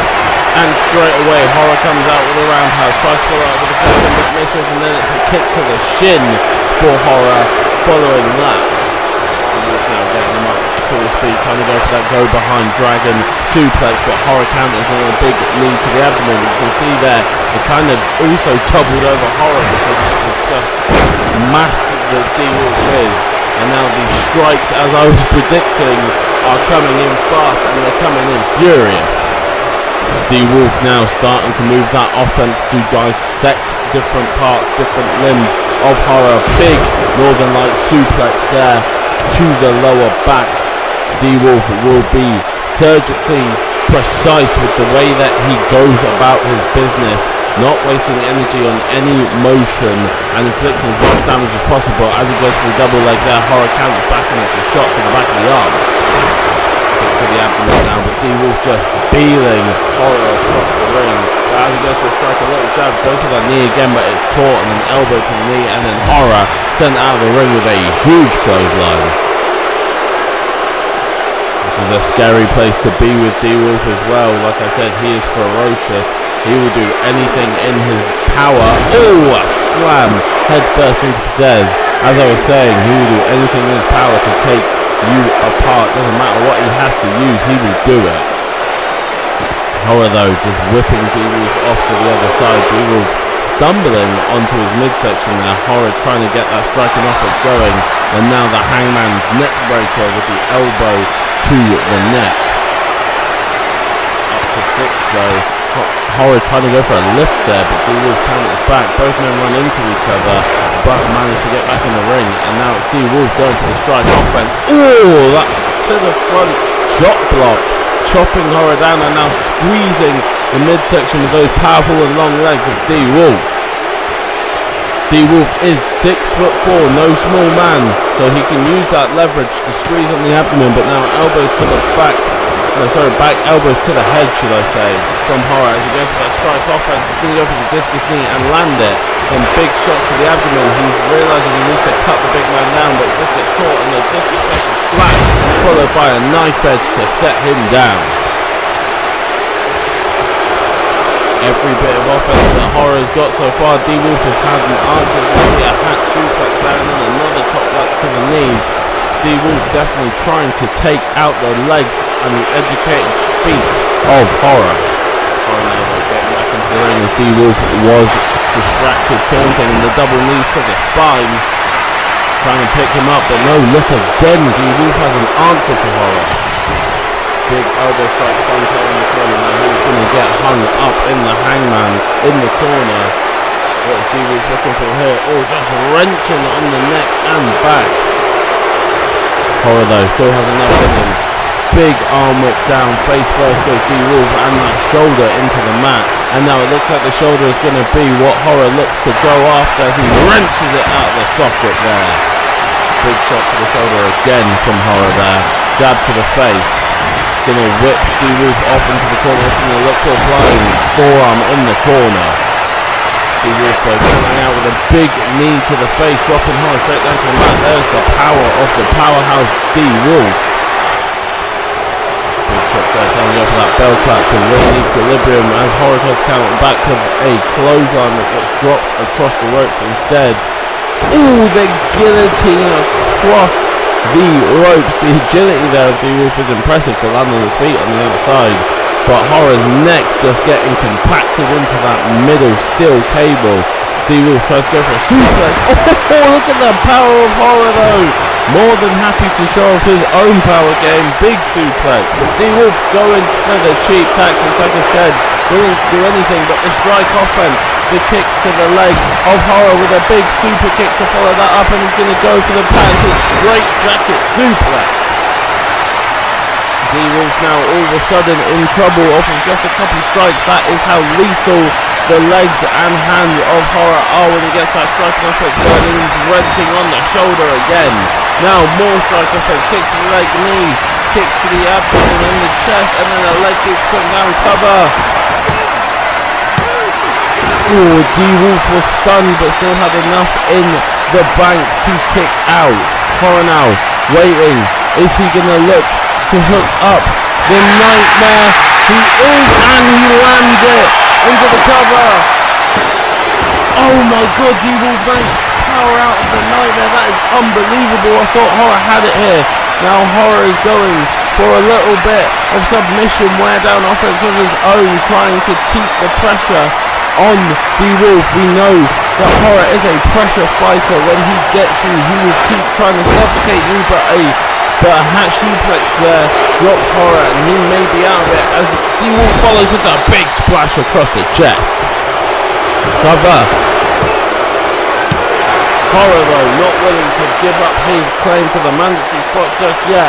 Great strength to power the big man off him, but another Northern Light suplex has Horror in trouble here. D-Wolf looking to try and finish this one off with a brain buster. D-Wolf now signaling for the end as he sends Horror off the corner, but you can see he is drained himself, but the big hip splash, back elbow combination into the Bulldog. Big chop block to the front again. D-Wolf hitting all his offense with a big side suplex as well. Picking Horror out, what's Horror got? Wait a minute. D-Wolf hits the Nightmare Driver on Horror into the cover, didn't try and win it with his own move. Oh my god, D-Wolf a second away, a millisecond even, from catching him, but there is a big Uranagi out the corner from Horror catching D-Wolf. Horror now leaning D-Wolf on the rope, and he's just going to punish him with those low kicks to the leg. You can see D-Wolf is starting to fade from the striking offense of Horror. He's in trouble. Big stomp to the abdomen here. D-Wolf in trouble, and it's the springboard moonsault from Horror. And now Horror has D-Wolf up on his feet. What else is he going to look for? What's not in the corner? It's a powerful one. D-Wolf crumbling, and another stomp to those already damaged arms. But D-Wolf answers back to the bell clap, trying to follow up with more offense. Will he manage to do it? No, it's a knee to the top of the head following the attempted suplex, and then the cutter from Horror to plant D-Wolf. But it's not enough. We thought that might be it. He caught him unawares, but his corner springboard drops D-Wolf down to the mat again. Horror is on a bit of a roll and starting to suffocate his opponent again. Wrist clutch, big boot. D-Wolf may be out of it. Look at the way that he crumbled down to the mat. He may be unconscious. Another springboard moonsault to follow up on the offense that Horror's already hit. Horror now thinking about what his next move is going to be. It's a big stomp to the abdomen and then a kick to the chest into the cover. But it is only a 2 count. Horror is in control, but he is struggling to put D-Wolf away right now. And now he's just going to start winging strikes. Big punches to the back of the head of D-Wolf, and he's going to take him all the way around the ring. He might be about to knock D-Wolf out completely. D-Wolf is in trouble. He can't recover. Stumbled into the corner now, and more shots to the chest. I think Horror might be going for a knockout here. Alley-oop bomb from the corner. D-Wolf in a world of trouble, and he's not moving. Horror picking him up now. Gonna go for that strike combination once again. D-Wolf hasn't moved this whole time. He is in trouble, and he's dropped to the mat cover. And Horror will continue to go after that mandatory spot with another win, and I think with probably one of the most ferocious wins we've seen from Horror in recent times. He may have just knocked his opponent clean out. The strike offense absolutely brutalizing D-Wolf. You saw some of it in the replay just there. Horror taking full control of this match at the end, but it was back and forth, and we have to give D-Wolf his props. He was in this match for a big majority of it until the suffocation of Horror takes over. We see the early Nightmare Driver here that looked like it was going to end the match, but not to be. This half-hatch suplex there does drop Horror down to the mat, followed by the patented big splash that D-Wolf loves to use so much, 380 pounds across the chest and lungs. That cannot be comfortable whatsoever. And then here we would see D-Wolf keep control. Northern Light suplex again from the suplex plethora. Side suplex from him. He would have Horror in a world of trouble, and he would try to put the nail in the coffin with Horror's own finish, the Nightmare Driver. It was so close. It's got to be about 2.8, 2.9, but Horror kicks out, and then from there you could see that something in Horror had changed with this big Uranagi from the corner dropping D-Wolf onto the mat. A springboard from the corner to create some separation, and then Horror would shift into a different mode. D-Wolf trying to get some last minute offense in, but can't do it, and then the strikes would go off from Horror. Strike to the back of the head over and over again, and neck should I say, softening up his opponent. D-Wolf would stumble into the corner, look completely out of it, and Horror wouldn't leave it there. More kicks to the chest, maybe even a couple landing on the chin, and then an alley-oop bomb out the corner before Horror would look to put it away, hitting another one of those strike combinations, pretty much hitting every part of D-Wolf that he can, sweeping the leg, and D-Wolf would not be moving following that. Horror will continue his stride toward the mandatory spot.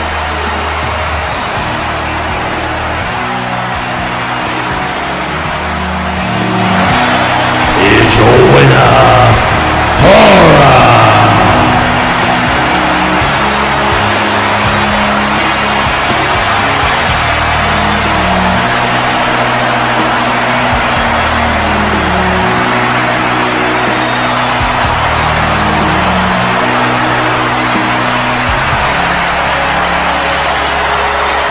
Hadn't heard from the champ, but it looks like we're about to right now.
Holy, is that Jay Musa? I had no idea that he was going to be here tonight. Ladies and gentlemen, Jay Musa, who we saw confront Horror at Blood Sacrifice, is here to address what I can only assume is the situation going on around the HCCW Chosen Championship.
Well, the champ didn't like that.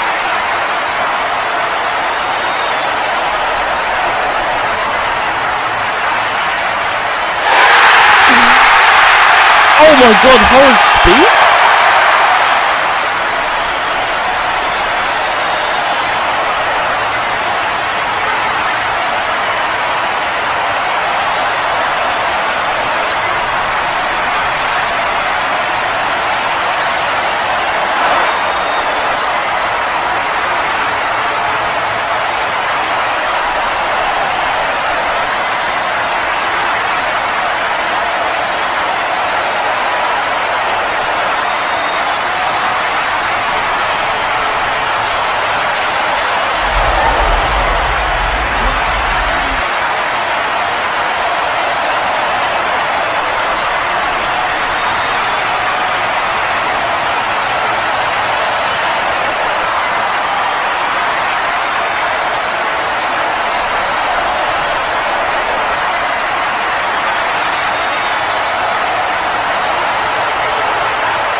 Well, I can say that I wasn't expecting this whatsoever, but I am hearing now in my ear after this intense face-off between these three men. Next week, Jey Uso and Horror will go one-on-one, and the winner will go on to face Rob Wallace at Aftershock for the Chosen Championship.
A crazy night so far, but we move on to the main event.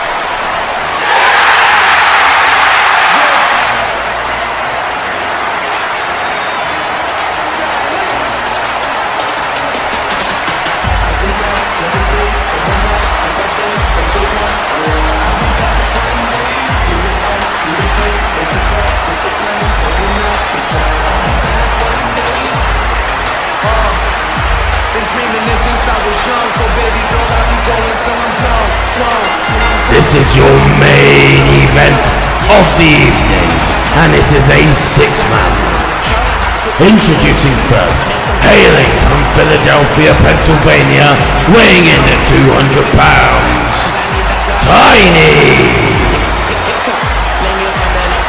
Tiny and Rick Warwick have declared war against RIP Mob. They are here tonight to back up Shane Vector, the man who will go in to face the World Heavyweight Champion in the main event of Aftershock. And a win here would be a huge boost for the challenger.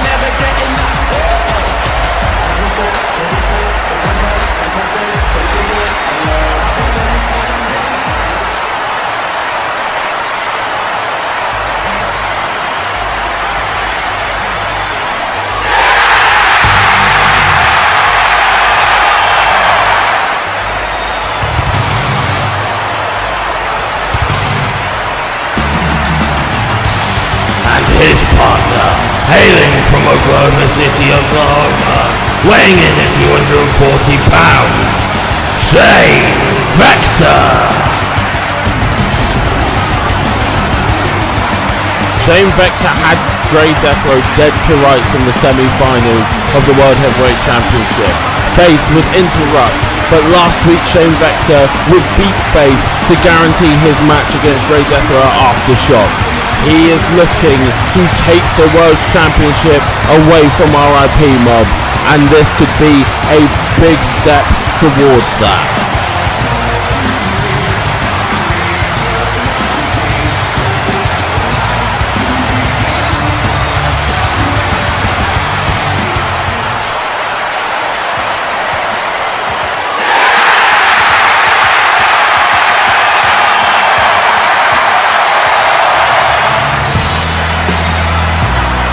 Their partner, hailing from Cleveland, Ohio, weighing in at 310 pounds, he is a HCCW original, Rick Warwick.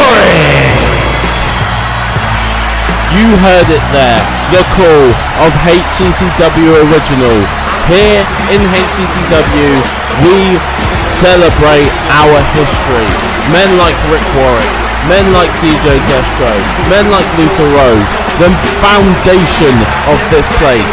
We are yet to see Rick Warwick here in this era of HCCW, but nevertheless, like we say, he is an original, he is a centerpiece, and he has also declared war on what he calls the cancer of the place that he loves with all of his heart, and he is here to defend it with all of his heart alongside Tony. The resistance is here, and Rick Warwick is looking to take down RIP Mob.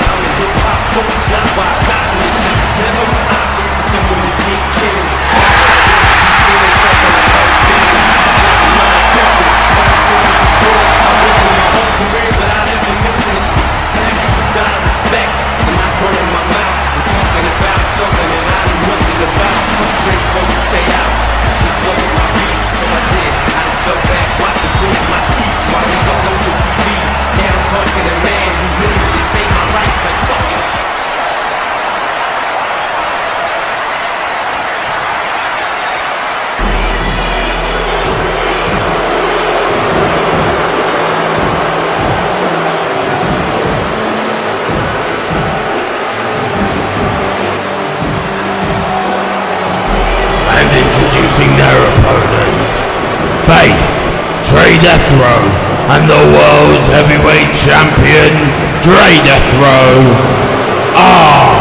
RIP Mob. I will never discredit the talent in this group. I will never say that RIP Mob are anything but some of the best wrestlers that I have seen. What I will discredit is the underhanded tactics, the dirty nature of the way that these three men go about their business. They could go down as one of the greatest factions in wrestling history if they just cut out the BS. However, we have seen Dre Death Row, for all argument's sake, steal the World Heavyweight Championship from Shane Vector.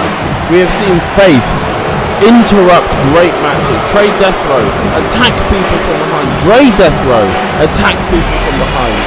The stuff that these three men do, I can never stand by, and I will never give them credit for.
Ladies and gentlemen, I can't lie to you, this is a pay-per-view quality match that we have got on show for you here.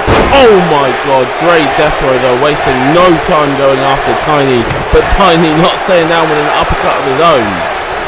Now whipping Dre from the corner to Mrs. Dre in the first bit of trouble, but no, Tiny just has to punish him even more. This is going to be a very back and forth match, and it's going to be a very hotly contested match.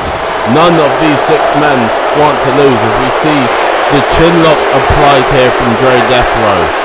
Like I said, this is a pay-per-view caliber match between these six men. This match could have a big say on the future of things here at HCCW. As you can see here, just more disrespect by RIP Mob. Why do you need to shout at your opponents? Why can't you just focus on your match? Tagged in now is Faith as he goes after Tiny. These are arguably the two most agile men in these two groups that we're seeing right now. And Tiny though taking control of Faith early on into this part of the match. Sorry ladies and gentlemen if things are a little bit all over the place. There's a lot to say about RIP Mob, as we see a monkey flip here from Faith and now a stomp in the corner. RIP Mob, like I say, could be one of the most talented groups of all time, but the BS that they bring to the floor, the stuff that they do, the underhanded tactic, it takes away from all of their accomplishments. Forearm strike there from Faith. Faith even, you can see the talent that the man has in the ring, but he will use eye poke, he will use gouges, he will use underhanded tactics to get the best of things, and I just can't stand by it. Faith though, early on here, RIP Mob are in full control of this match as we try to see Faith go for a back splash, but no, gonna get countered back as Tiny goes for the gutbuster pump handle style. Now Tiny dragging Faith over into his corner looking for a tag, but no, Faith is going to manage to counter back and then a big suplex dropping Tiny down, and Tiny tries to get a tag from one of his teammates in the corner, but no, what is this? Oh my god, I thought it might be a Romero special, but no, it's just the knees getting pounded into the mat with the double stomp. Tiny though, looking to stay down, arm drag off of the floor. What is he looking for here? Plant DDT. Tiny may have changed his fortunes around a bit here, but now whipping Faith off into the corner, following him in. Another big clothesline in the corner from Tiny. Tiny though taunting too much, as then he tries to whip Faith off into the other corner, but it's a springboard out. Faith now taking control of the drop down, jab to the face. Now Faith is going to look here to finish this one off early with the face break, but no, Tiny gets out to the side and then he's going to hit maybe a suplex? No, a neck breaker.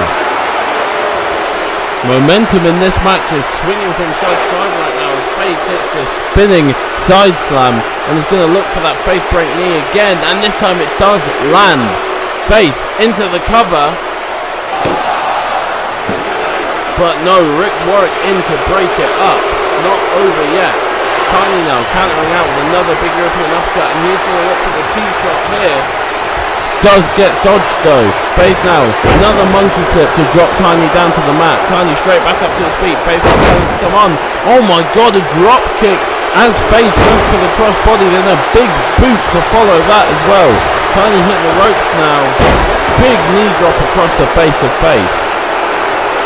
Tiny now though, taunting like this. This is the reason that I think is a good thing that Tiny and Rick Warwick have formed this tag team.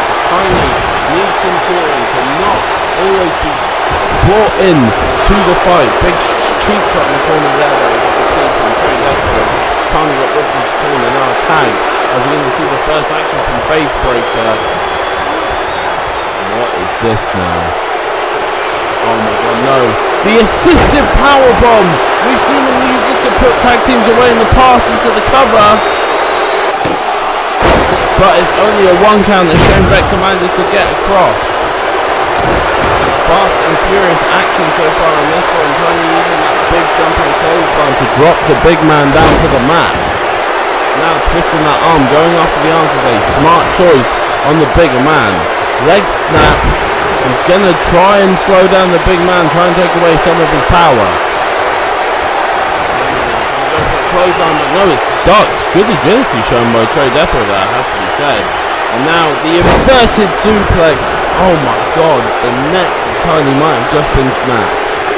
Trey Defro going over to the corner, and he is gonna tag Faith back in. Faith now stomped to the chest, picking Tiny back up.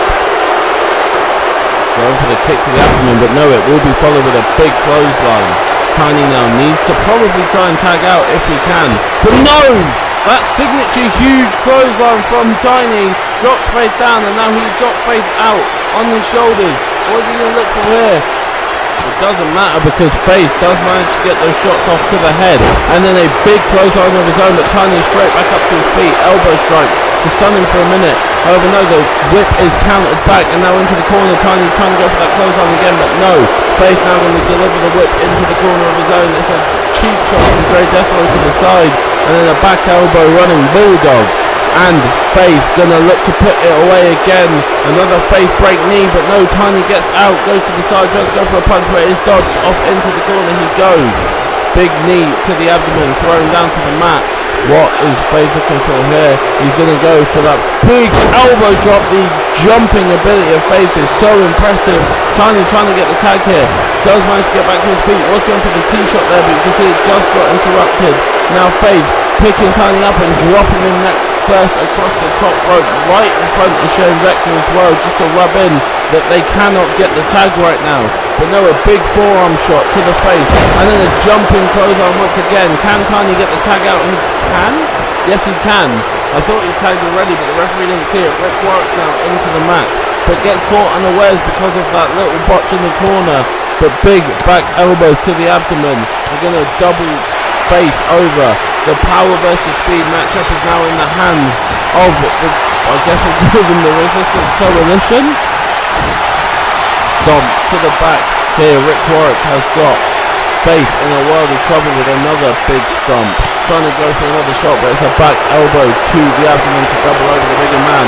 Elbow strike with the stun, big punch, but combination from Faith, but gets dropped down. And now Rick Warwick going to go for that single leg Boston Crab and just wrench on the knee of Faith. Faith could be in trouble here, getting his knee worn down, but no, does manage to roll back out of it and then use his legs to push the bigger man off. Rick Warwick rolling to the outside, now back in again, big shot to the abdomen, and he's going to look to hit a big power slam, planting him shoulder first onto the mat. Rick Warwick now looking to line up something else here on Faith. What's he going to go for? It's going to be the Shining Light Lariat from Rick Warwick. This could be done. But no, Dre Deathrow just gets across to break it up. And amazingly, Faith is back to his feet and starting to hit some combination of punches, dropping Warwick down to one knee. Faith going for another short clothesline. Now whipping Warwick off to the other side. Tries to go for the back elbow, but just gets completely shrugged off. And now drop face first for a snake eyes on the corner. Faith, arm drag off of the mat to try and get some separation. Goes for a big kick, but it just gets blocked again. Shot to the abdomen. That's been his best weapon so far. And that stunning back elbow. Now Warwick whipped off into the RIP Mob corner. And Faith, surprisingly, taunting even though he hasn't got the best of this so far. Now we're going to see a little bit of combination play from RIP Mob. Double jumping shoulder blocks. Stomp to the arm here, and we're going to see another chin lock applied by the World Heavyweight Champion. Very back and forth match so far, but I would have to say that RIP Mob have definitely had the better of the proceedings so far, as Dre Deathrow was looking for something crazy. Impressive strength showed by the World Champion there, but he gets dropped by the impressive strike and then a big back suplex. The power of Rick Warwick showing through there, but the striking offense, the uppercut there from the World Champion. Now going to whip off Rick Warwick into the corner as Faith grabs on. Come on, ref, you've got to intervene here, that can't be legal. Big chop across the chest.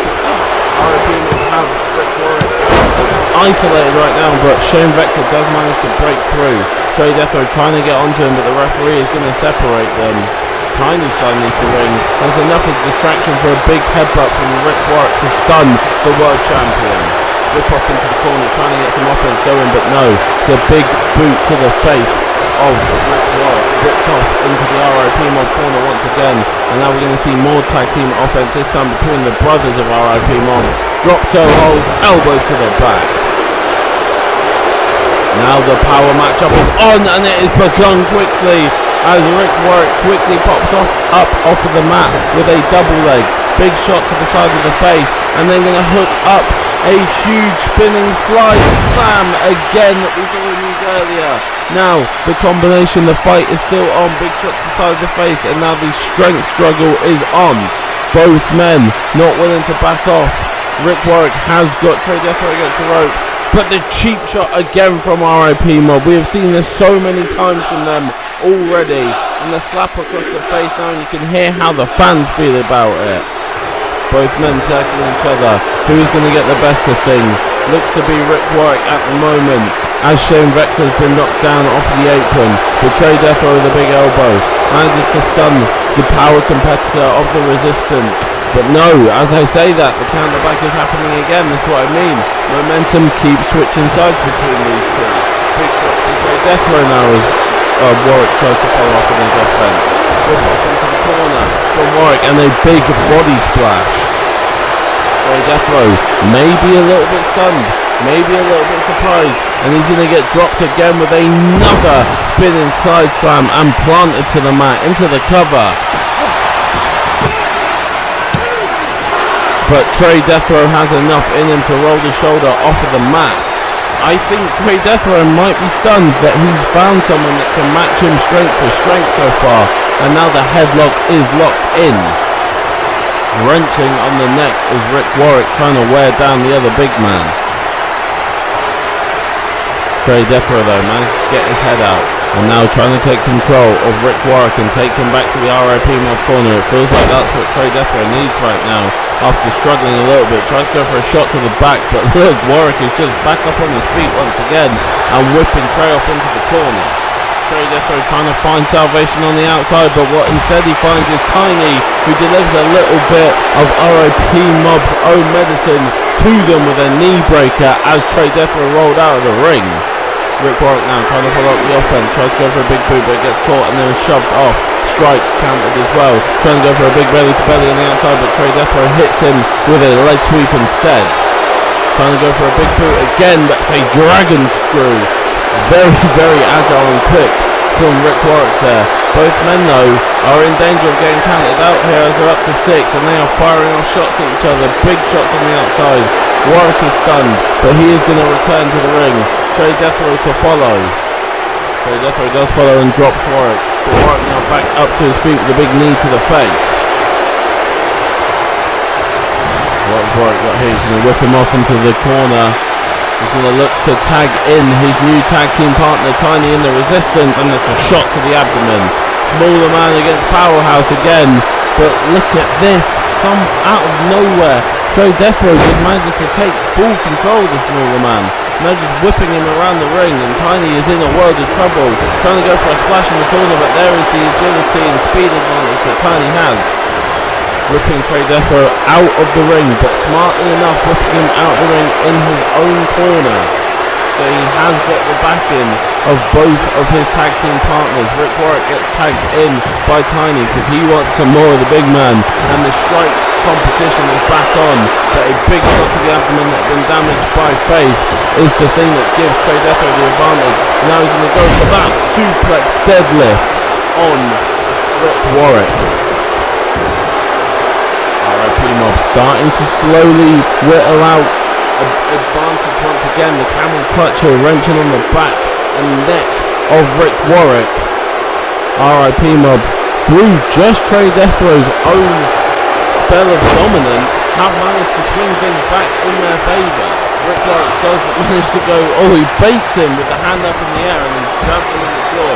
Powerful whip to the outside again as the two big men are going to take their fight to the surrounding area of the ring. Rick Warwick tries to get something done there, but no one's going to get finally carried over. The strike is countered back, and Trey Defro is stunned once again, but does counter back to his own strike again, and then there's an arm drag from Rick Warwick. Both of these men are just countering each other on the outside. Big chop back stuns Warwick. Now he's whipped into the ring, and a big elbow to the face is going to give Trey Defro the advantage once again. He is the general, he is the destroyer of RIP Mob, and he is showing that right now as he is taking on pretty much all three members of the Resistance by himself with a double back body drop with Faith there. Now again on the other side, the speed power matchup goes again, but Rick Warwick tags out to Shane Vector after whipping Faith.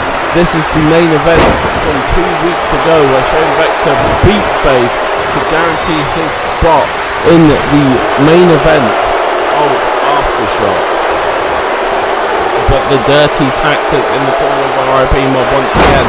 However, the counter is back here and we're going to see a bit of a clover leaf here from Shane Vector right in front of the RIP Mob corner.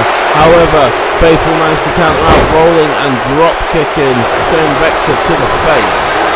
Both of the RIP Mob members try to get back in, but Trey Deathrow doesn't want anything to do with Shane Vector right now. I think Rick Warwick might have also been stunned by Trey Deathrow there, as it leads to Faith getting the advantage in the match. Once again, he's going to drop down an uppercut, stunning Shane Vector, and now going to look to put this away again. We've already seen him hit this on one member. The Faith break knee, is this it? But no, Tiny, the remaining member, does manage to get in and then delivers an elbow to the face of Faith. Now, the main event of Aftershock, the world champion picking up his competitor, his challenger, and look at the face-off. He wanted to get face-to-face with his challenger after not wanting to even engage a minute ago, and now they are stood here face-to-face. We are getting a early preview of what is going to be, our World Heavyweight Championship match at Aftershock. Big shot from Dre. He gets whipped off into the corner. Shane Vector following him, but knows a big boot to the mouth instead. Dre was looking for something there. Shane Vector goes for a shot, but no, he gets countered back, and then another big shot, stunning him. Side suplex coming here, and he gets dropped as Shane Vector, and then a drop kick to the back. The world champion has taken advantage of this matchup so far, and now he's going to deliver those repeated elbow drops to the knee of the challenger. Now the gut wrench, look at the strength of the world champion, and he's not going to let go. He is going to keep hold. Look at that strength, go for it again, but he's not done. He's going to go for the trifecta here. Triple gut wrench suplexes. But no, the challenger is back to his feet and now unleashing with an absolute fury of strikes as only Shane Vector can. We know he is a brawler. We know he will grit his teeth and take damage and then fire back out of nowhere. A big kick to the chest of the champion now, and this could be an early preview of what might happen to Dre Deathrow, at Aftershock. Big suplex there. And then sent out to the ring once again. The challenger has taken advantage of his matchup against the champion. We saw him send Dre Deathrow out of the ring not long ago, and now he tags out, and it's a big shot to the side of the face from the big man Rick Warwick. What is Warwick looking for here? A dose of Dre's own medicine. He's delivered this to all three members. The stomp to the hand can break the fingers if you stomp on the right area. Now the tag out once again. Shane Vector coming in with a big shot to the abdomen of the world champion, who's in trouble. However, as I say that, big back elbow stuns him. But no, Shane Vector going to take control again, whipping him off into the corner, going for that bulldog after the clothesline. What is happening here? The challenger is in full control of the man he will face for the world championship at Aftershock.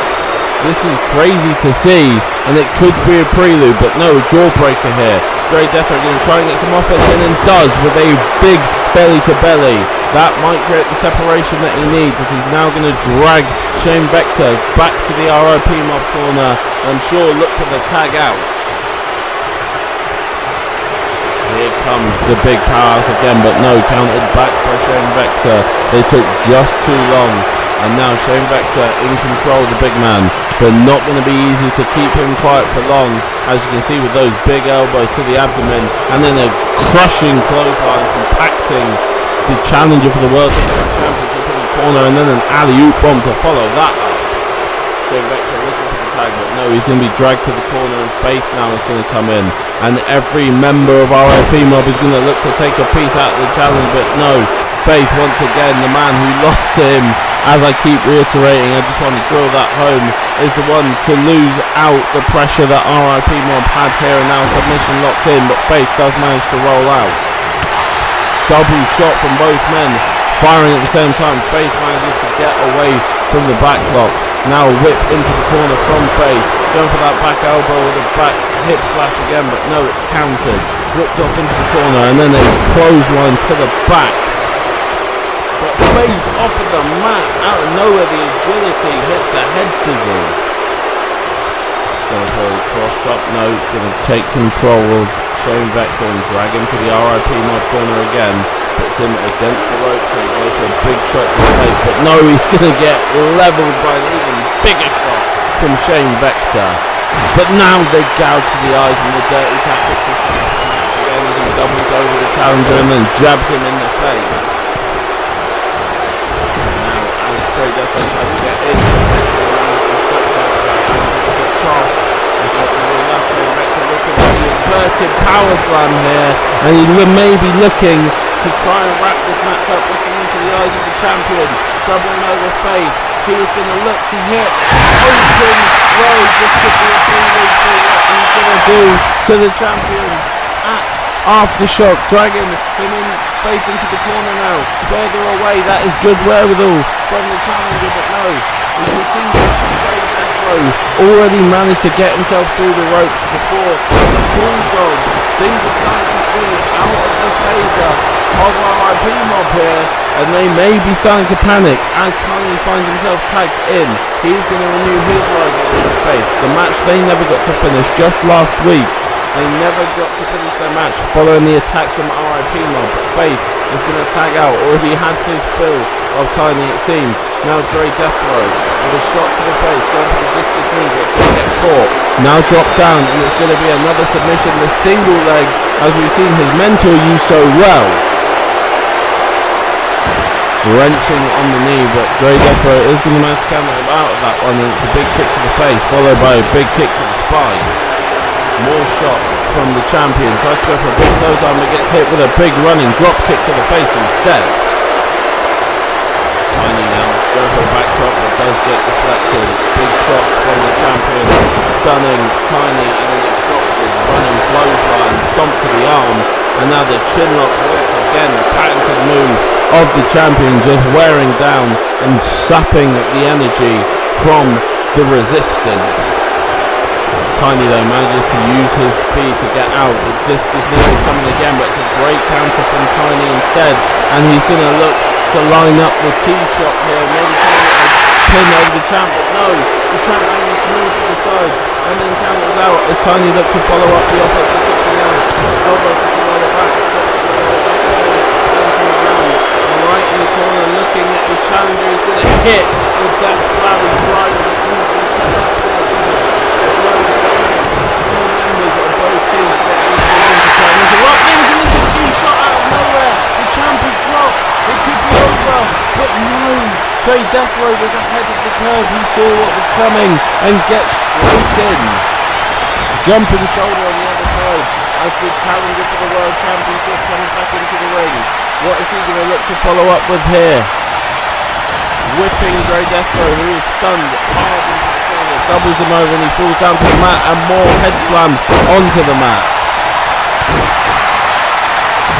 Has got the champion in trouble, as I keep saying. Momentum in this match.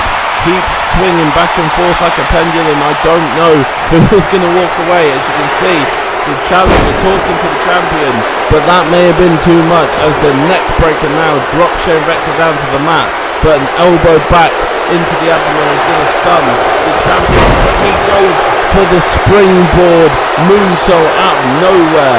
That is the speed and agility that the champion possesses. And now going to target that arm. He loves doing this so much. Bringing it all the way down, trapping it, and then stomping on it. Both arms of Shane Vector in trouble. And we're going to see more gut-wrench suplexes here. This will be 4. Now going for number 5 of the match. There is number 5 of the match. Could we see a whole 6 gut-wrench suplexes? Yes, we will.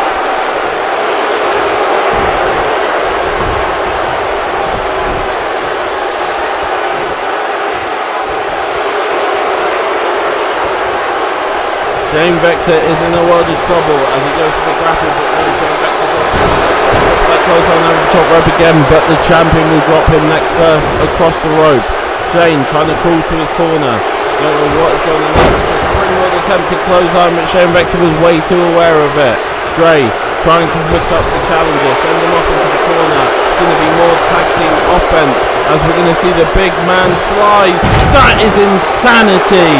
Trey Death Row destroying Shane Vector, and now in the corner he may be looking to finish this off with a big spear going straight through the middle of the challenger. Shane Vector though back up to his feet. Trey tries to follow up but he can't. Shane Vector stunning him, and then a big spine buster out of nowhere from Shane Vector has the big man in trouble, stuns him, but as he goes for the kick it's an elbow to the knee. Trey Death Row now going to fire off Shane Vector into the corner as Trey tries to go for something and he gets countered back. There's enough of distraction that the big man's got him up again and just throws him into the corner and then flings him across the ring. Stomp to the back as well. Shane Vector, this is not the damage he wants to be taking, only 2 weeks out from his main event match for the World Heavyweight Championship. Let's get back to his feet and he drops him with another spine buster into the cover again. But only a 1 count as the champion gets across the ring to break it up.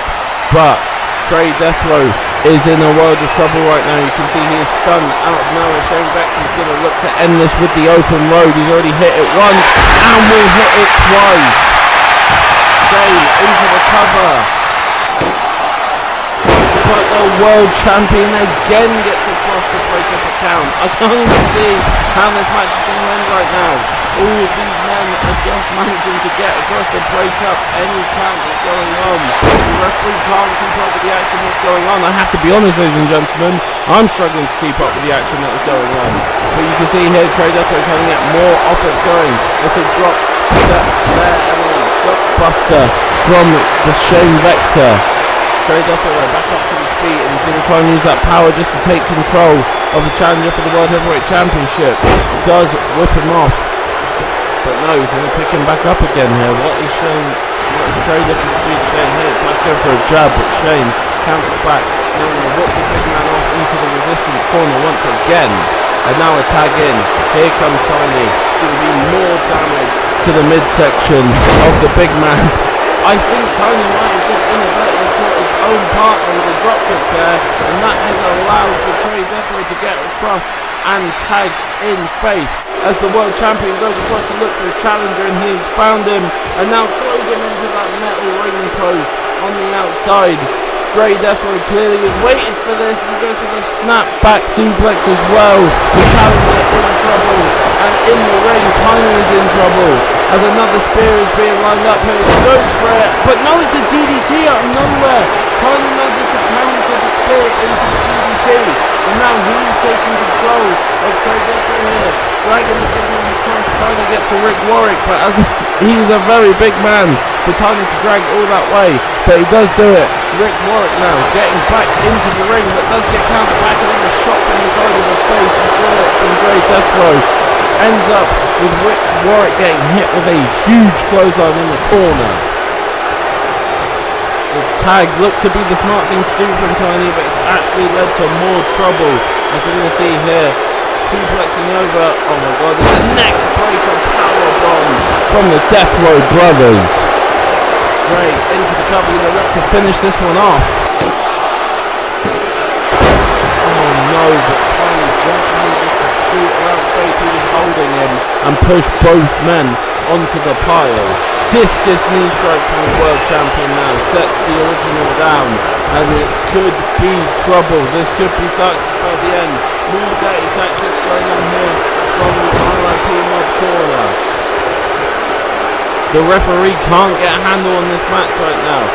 Great, it's just stalking his prey here, just being cocky, not even trying to go for anything, waiting for Rick Warwick to get up before he goes to something, but he's actually going to put the shot, but that was false hope as he goes to the abdomen once again, which stuns Rick Warwick back.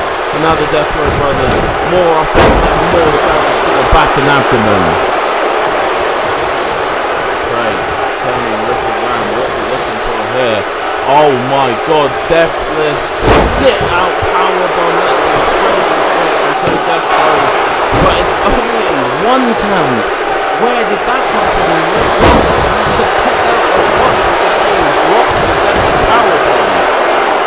Trey Death Row now though, starting to feel it, and they think he wants to try and finish this one off, but Rick Warwick manages to get back to his feet, the drop toe hold. Big swinging punch to the side of the face. Rick Warwick in a tag out back to Shane Vector. As I've mentioned many a time, the challenger, maybe the freshest man. You can see Tiny on the outside is struggling himself.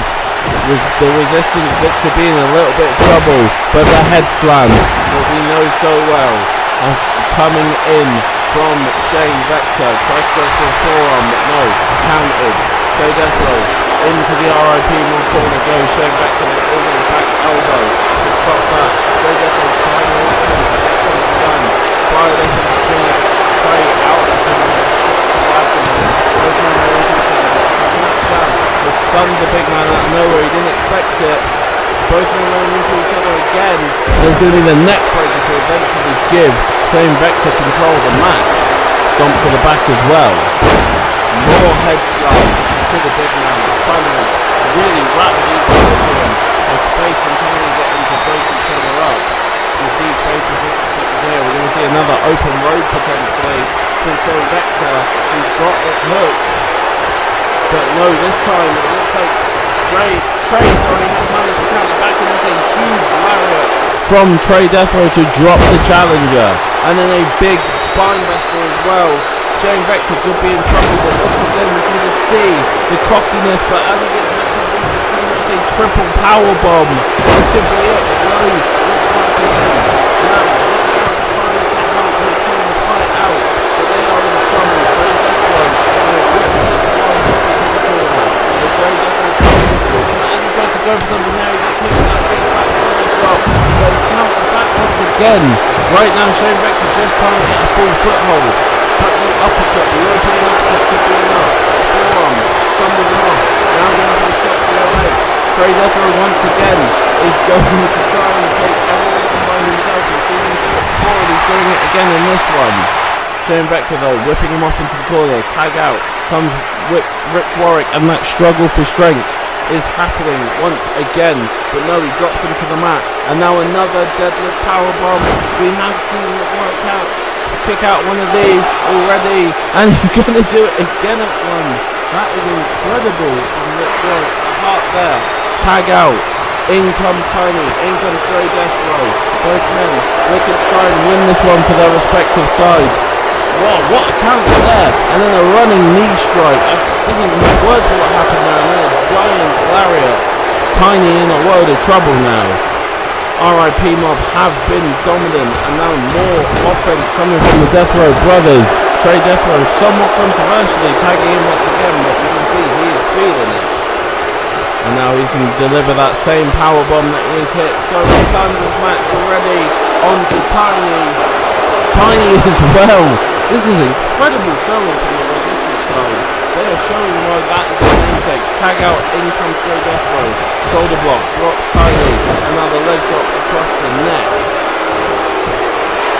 Tiny though, still with enough heart in him to carry off the European, and then send Trey Deathro to the outside. In dangerous territory, Tiny, and you can see Faith there. No, he goes back out again with a jumping clothesline.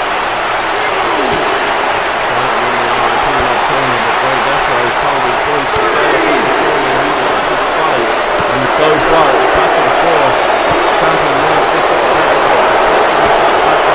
Now some big back elbows to the side of the head. Oh, and he's going to drop Tiny down to the mat.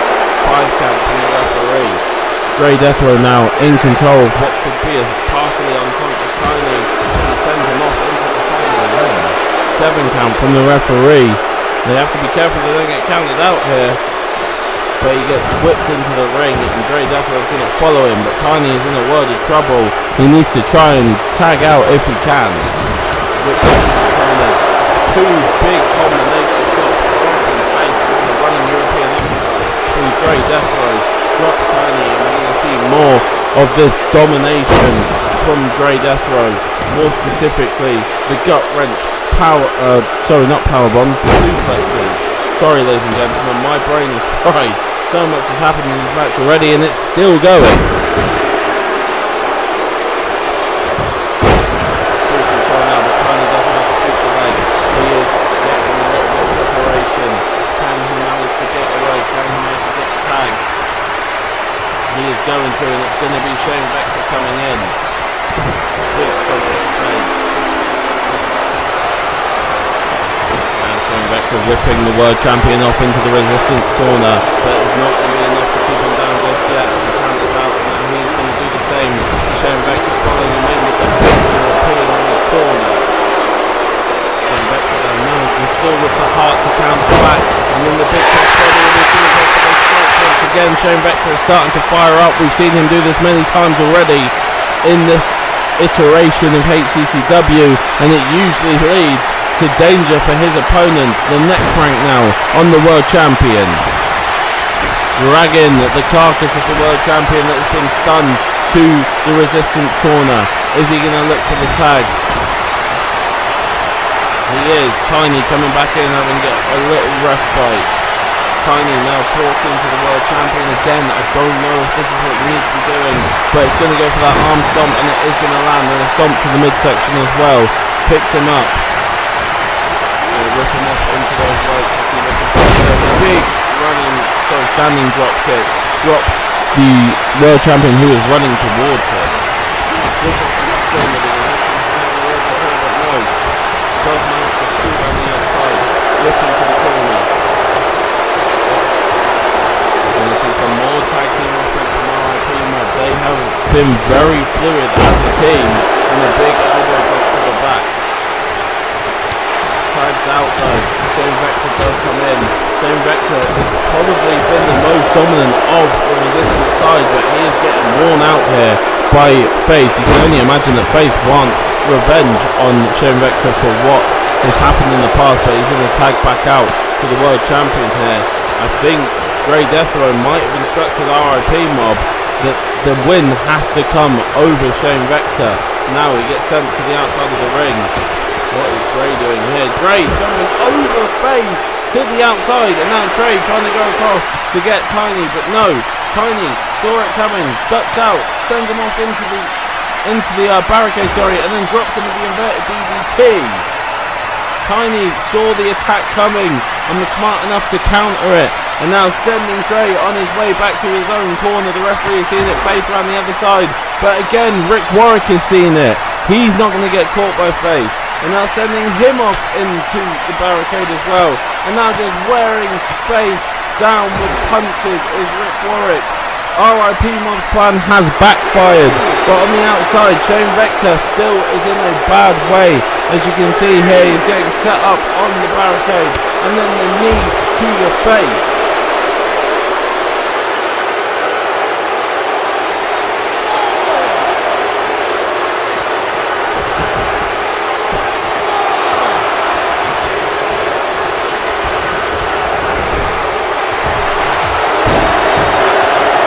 Recovery from Shane Vector here. He's taking back control of the match. You can see he's trying to get the crowd on his side. He wants to finish this one off.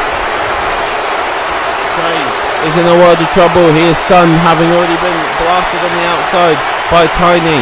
Now he's getting his neck wrenched. You can see RIP Mob are in trouble themselves, trying to go for a big clothesline. Was Trey Death Row, but it's not going to be enough. Now getting picked up, spine buster. You can see all 6 men are in trouble. All 6 men are stunned. Faith is stunned on the outside. Trey Death Row and Dre Death Row down. Oh my God! The Resistance have taken the win.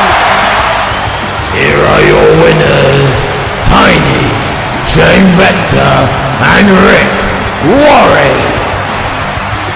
An absolutely monumental shot going into Aftershock. But speaking of Aftershock, we have got an updated match card for you, ladies and gentlemen, to round off this episode. We already found out that the first match to start the night at Aftershock will be for the Eclipse Championship, the very personal match between Ayana and Jasmine Oka, and not only that, it'll be in a steel cage. And we saw it announced earlier from our general manager himself, Lou Manny. It will be Brian Bennett, Luther Rose, a no disqualification match to finally bury the hatchet on this crazy rivalry. And this is just being announced now, brand new. The Resistance have agreed to put their right to challenge Dre Death Row, should he retain, for the World Heavyweight Championship on the line in a match against RIP Mob. This is how personal it's got between them. But ladies and gentlemen, we have got 1 week to go before we get to Aftershock. Next week, we will round off all of our last matches. I hope to see you there. See you next time.